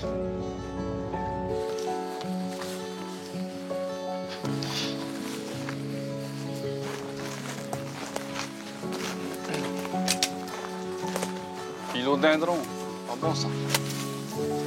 Attendez, juste couper, c'est mieux. Chaque randonnée est l'occasion d'entretenir les chemins. Du philodendron, c'est une plante, hein? Bon, classée envahissante. Donc ça fait des trucs comme ça, des grandes graines.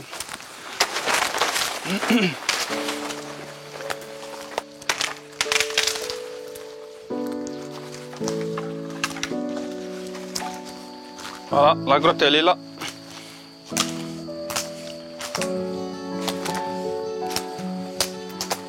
Tanata Etea. Cette grotte là, en fait c'était un talus. Donc c'était une pierre, une grosse pierre comme vous voyez. Mais à force d'extraire la pierre, donc les anciens, hein, donc ça a creusé, et voilà pourquoi aujourd'hui on peut dire que c'est une grotte. Donc profond, je pense, de 5 mètres, un peu plus même, la hauteur de 1 mètre. Il y a encore quelques amas de cailloux qui sont restés. Et ils fabriquaient des herminettes, qu'on dit dans notre langue polynésienne, des toyotene. Donc j'en ai ramené un, bon, plus ou moins fini, hein. Voilà à quoi ça ressemble. Donc extraire la pierre, tailler bien sûr, pour en faire un objet comme ça, quelque chose de plus ou moins tranchant. Bon, pour l'époque c'était réellement tranchant. Et voilà, attaché sur un manche en bois. Ils allaient creuser le bois ou sinon abattre des arbres, justement peut-être pour fabriquer le pirogue, la future maison. Voilà. Je peux même dire c'était le couteau de l'époque. Voilà. Avant, après. Ben, on peut dire que vraiment cet endroit est vraiment l'idéal parce que par rapport au soleil, on voit bien qu'elle éclaire bien ce site-là. Et du coup, comme vous voyez ici dans la grotte, il y a de la lumière. Donc vraiment pour travailler tôt le matin, c'était l'idéal pour l'époque. Et justement pour montrer qu'ils travaillaient ici sur ce site, ben, on peut voir ici on appelle ça des éclats de pierre, des débris, hein. Voilà. Donc comme on peut voir ici, ça c'est un éclat de pierre qui était accroché bien sûr à une grosse pierre. Et là on voit le point de choc où le spécialiste d'herminette venait taper avec une autre pierre pour décrocher ce qu'il n'avait pas besoin. Donc c'est là. Taper ici et ça se décrochait à chaque fois. Voilà, ici par exemple, taper ici et ça se décrochait.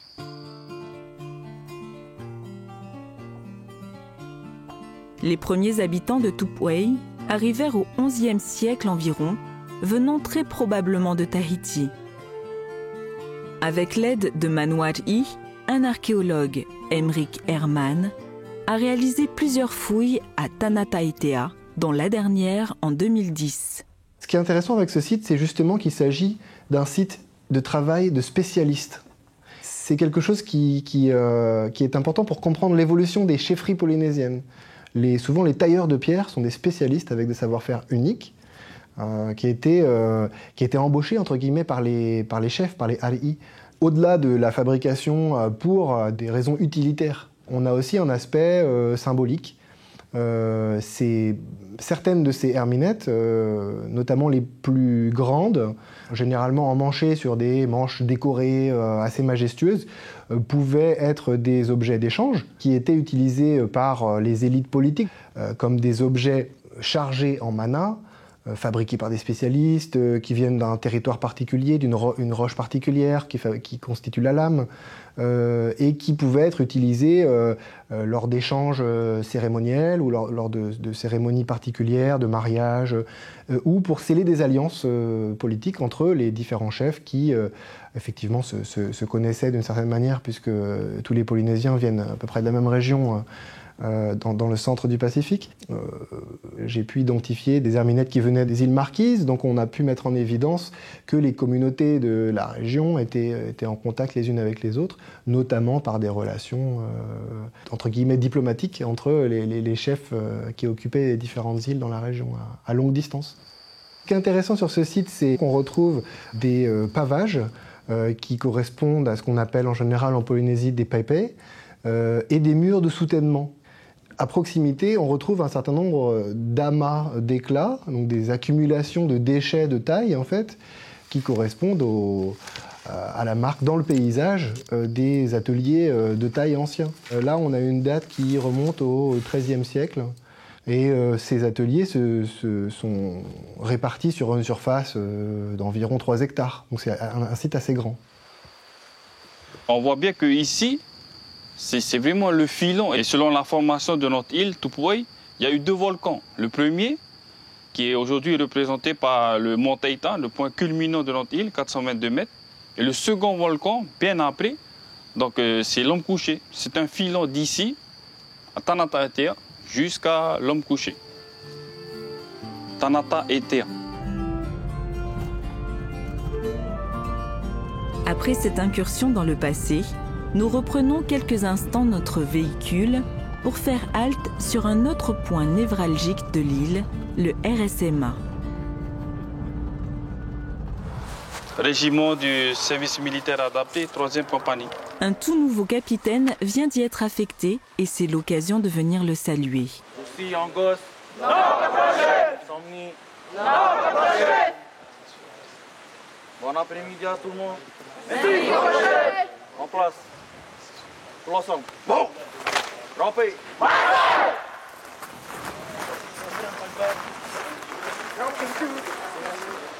Yarana. Yarana. Vous êtes le nouveau capitaine. C'est ça, Alexandre. Enchanté, moi c'est Dou Manouari. Manouari, enchanté Manouari. Bienvenue à la CFP3 de Toubouaï, donc la 3e compagnie de formation professionnelle du SMA Pacifique. Merci bien. Voilà. Là, les jeunes vont partir, la semaine va leur donner les éléments avant leur départ et après une semaine de travail, ils vont pouvoir profiter de 2 jours de repos. Ok. En fait, je suis guide de Toubouaï, donc voilà, j'ai fait ma formation en 2008. Donc je voulais profiter de vous saluer avant de partir sur une rando, l'homme couché. Qui est derrière, tout à fait. C'est ça.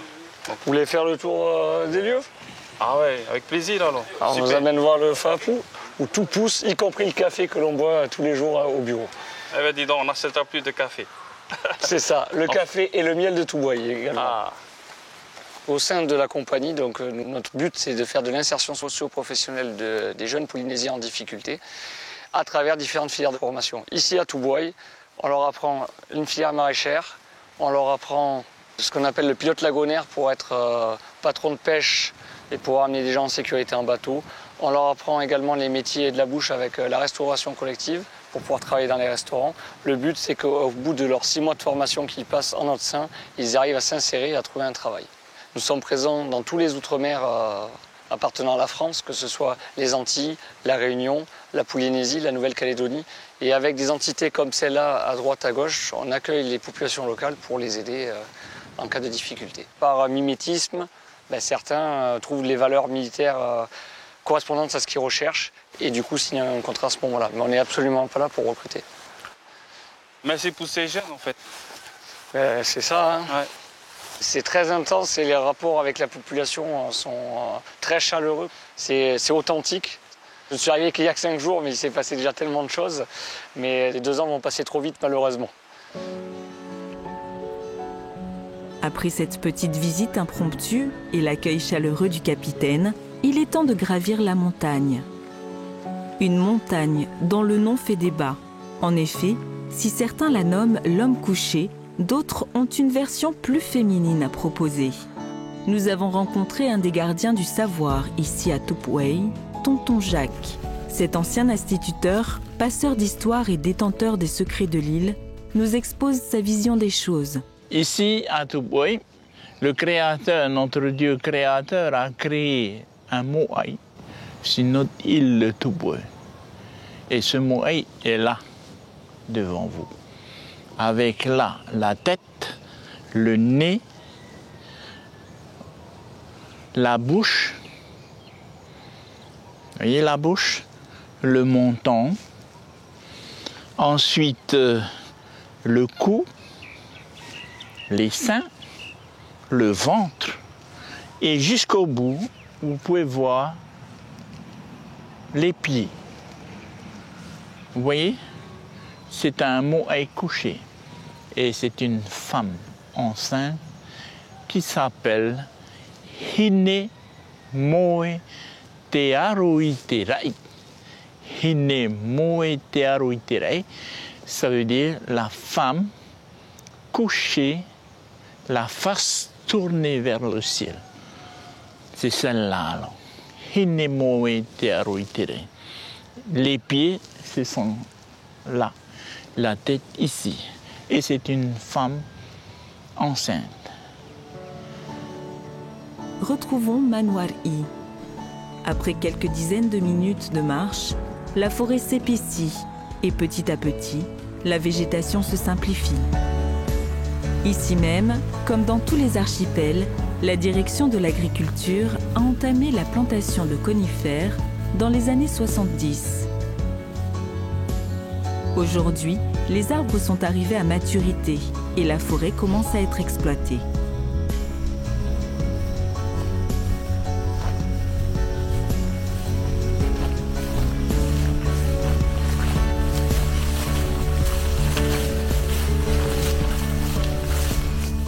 Après la forêt de Pinus, le paysage se dégage et nous découvrons une première ascension qui nous attend. Au passage, Manouari nous parle d'une plante qui était fortement utilisée par le passé. Moi, une petite explication par rapport à cette plante, ce qu'on peut faire ou ce qui se faisait à l'époque. C'est le myrrhe sauvage, basilic sauvage. Comment on appelle ça? C'est un antalgique, un antidouleur. On prend par exemple une feuille comme ça, la mâcher, et surtout pour calmer la rage de dents. Et à l'époque, nos mamies, nos mamans, par rapport à leur mari, quand ils revenaient de la pêche, surtout les saisons fraîches, bien froides, ils faisaient des bains avec ça, dans, on va dire, une bassine. Ils mettaient beaucoup de myrrhe sauvage pour pouvoir justement calmer ce froid-là et même la retirer, ce froid-là, et calmer toutes les douleurs qu'ils avaient durant seulement la pêche. Voilà. Ici, il y a beaucoup d'apiculteurs. Et je pense que pas loin d'ici, il y a un apiculteur qui a posé ses ruches. Ça vient parfumer aussi le miel. Hein?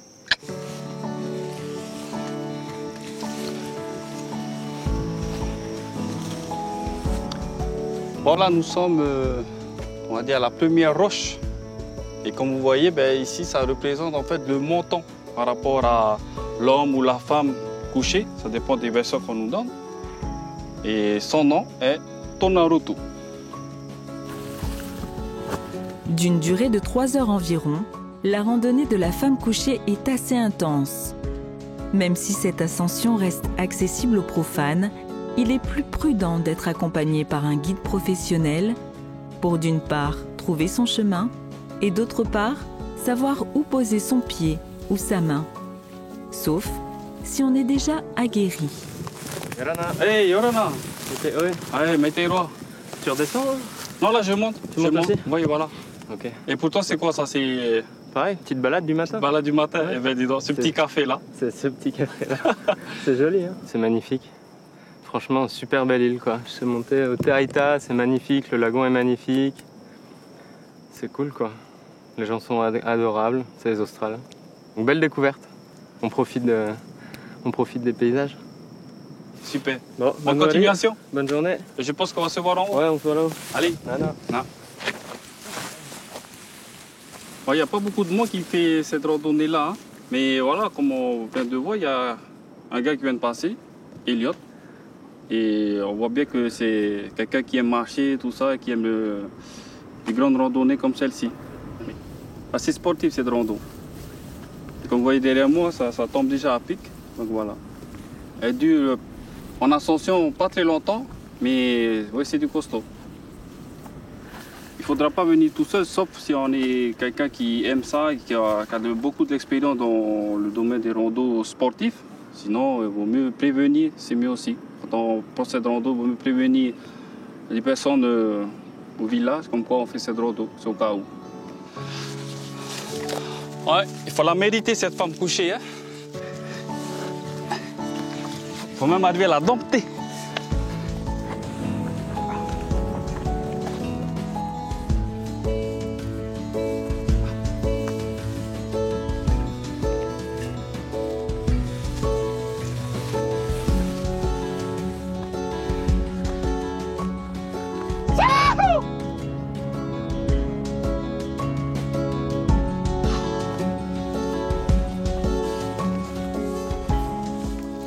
Bon, le clic, ça se fait, hein, surtout le premier arrivé sur une montagne. Et là, on vient de passer le cap du montant. Nous allons commencer l'ascension de la bouche de la femme couchée. C'est parti!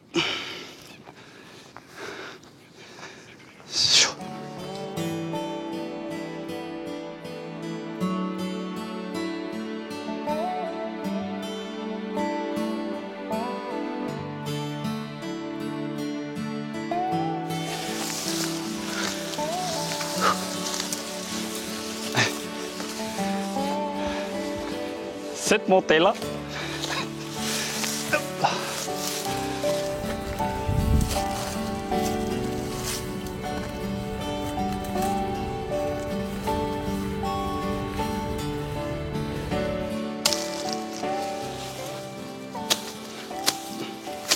Voilà, couper juste ce qu'il faut. Et c'est quand même un peu le côté sauvage. J'en profite pour nettoyer quand je fais chaque rando, surtout quand ça vient à couvrir les sentiers comme ça. Dégager comme par exemple ceux-là, les pourreaux. C'est pour ça que je dégage un peu. C'est mieux, sauf qu'il ne faut pas couper ça, c'est la poirata. Et c'est vraiment les plantes qui poussent sur les îles hautes. En plus, elle a une belle fleur de couleur rouge, orange. Donc voilà, celle-là, je la garde. Ça fait des arbustes et c'est magnifique. On voit les abeilles butiner là. C'est pas beau la nature.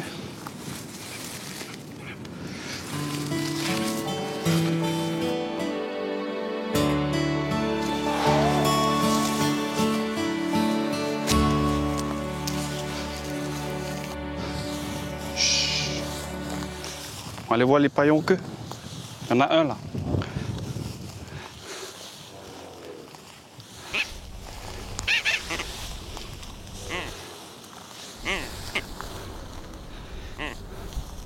Ouais. Ici. Il y a même deux. Deux paillons queue. Des phaétons à brun rouge. Là, on les voit. Ils se nichent près des falaises parce qu'ils sont courts sur pattes, donc ce n'est pas des bons marcheurs. Et pour prendre leur envol, c'est mieux près des falaises. Des taouets.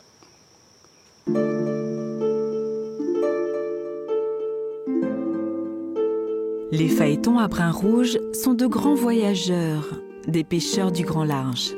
Les navigateurs les ont appelés oiseaux des tropiques, car leur présence dans le ciel indiquait aux matelots qu'ils arrivaient en zone tropicale. Leur vol lent et majestueux invite immédiatement au rêve.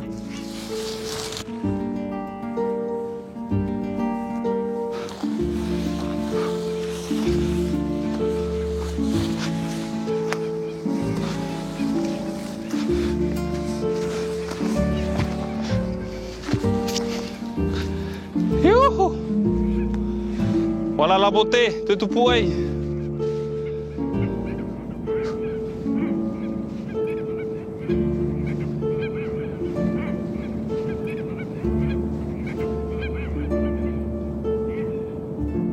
Ouais, là nous sommes à la fin de la rando, au sommet vraiment.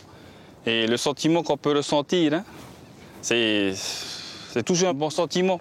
C'est toujours très réjouissant d'arriver à la fin de cette rando parce que regarde, on sent ce vent-là, cette fraîcheur et aussi cette beauté qui est restée encore authentique. Des millions d'années, on voit encore là derrière moi, hein, ces sommets-là, c'est que du bonheur en fait, vraiment. C'est toujours un bon sentiment une fois arrivé ici au sommet de cette montagne, à la fin de cette rando. Et comme vous pouvez le voir, c'est resté encore authentique. Ça fait plusieurs siècles que ça existe, même des millions d'années. Il n'y a pas de plantes importées qu'on retrouve sur ces sommets-là. Bon, c'est toujours un bon sentiment que je ressens, vraiment. C'est même ma montagne préférée. Parce que je suis plutôt terre et mer, donc on voit l'océan qui est, on va dire, là, au pied. Et c'est ce que nous voyons juste derrière. C'est très particulier et moi, je kiffe cette rando.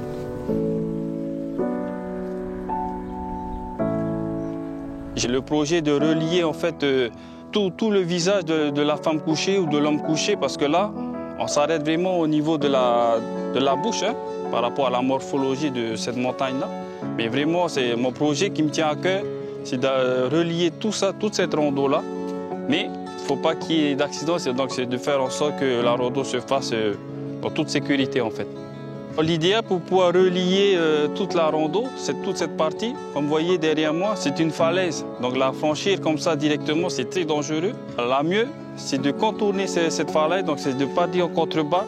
Et là, vraiment, on fera cette rando entièrement. De partir très tôt, ça serait bien, et de finir dans l'après-midi comme ça.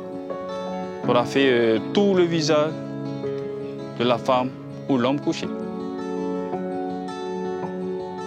Chaque île, c'est vrai, a son charme. Donc, venez voir le charme de Tupoué.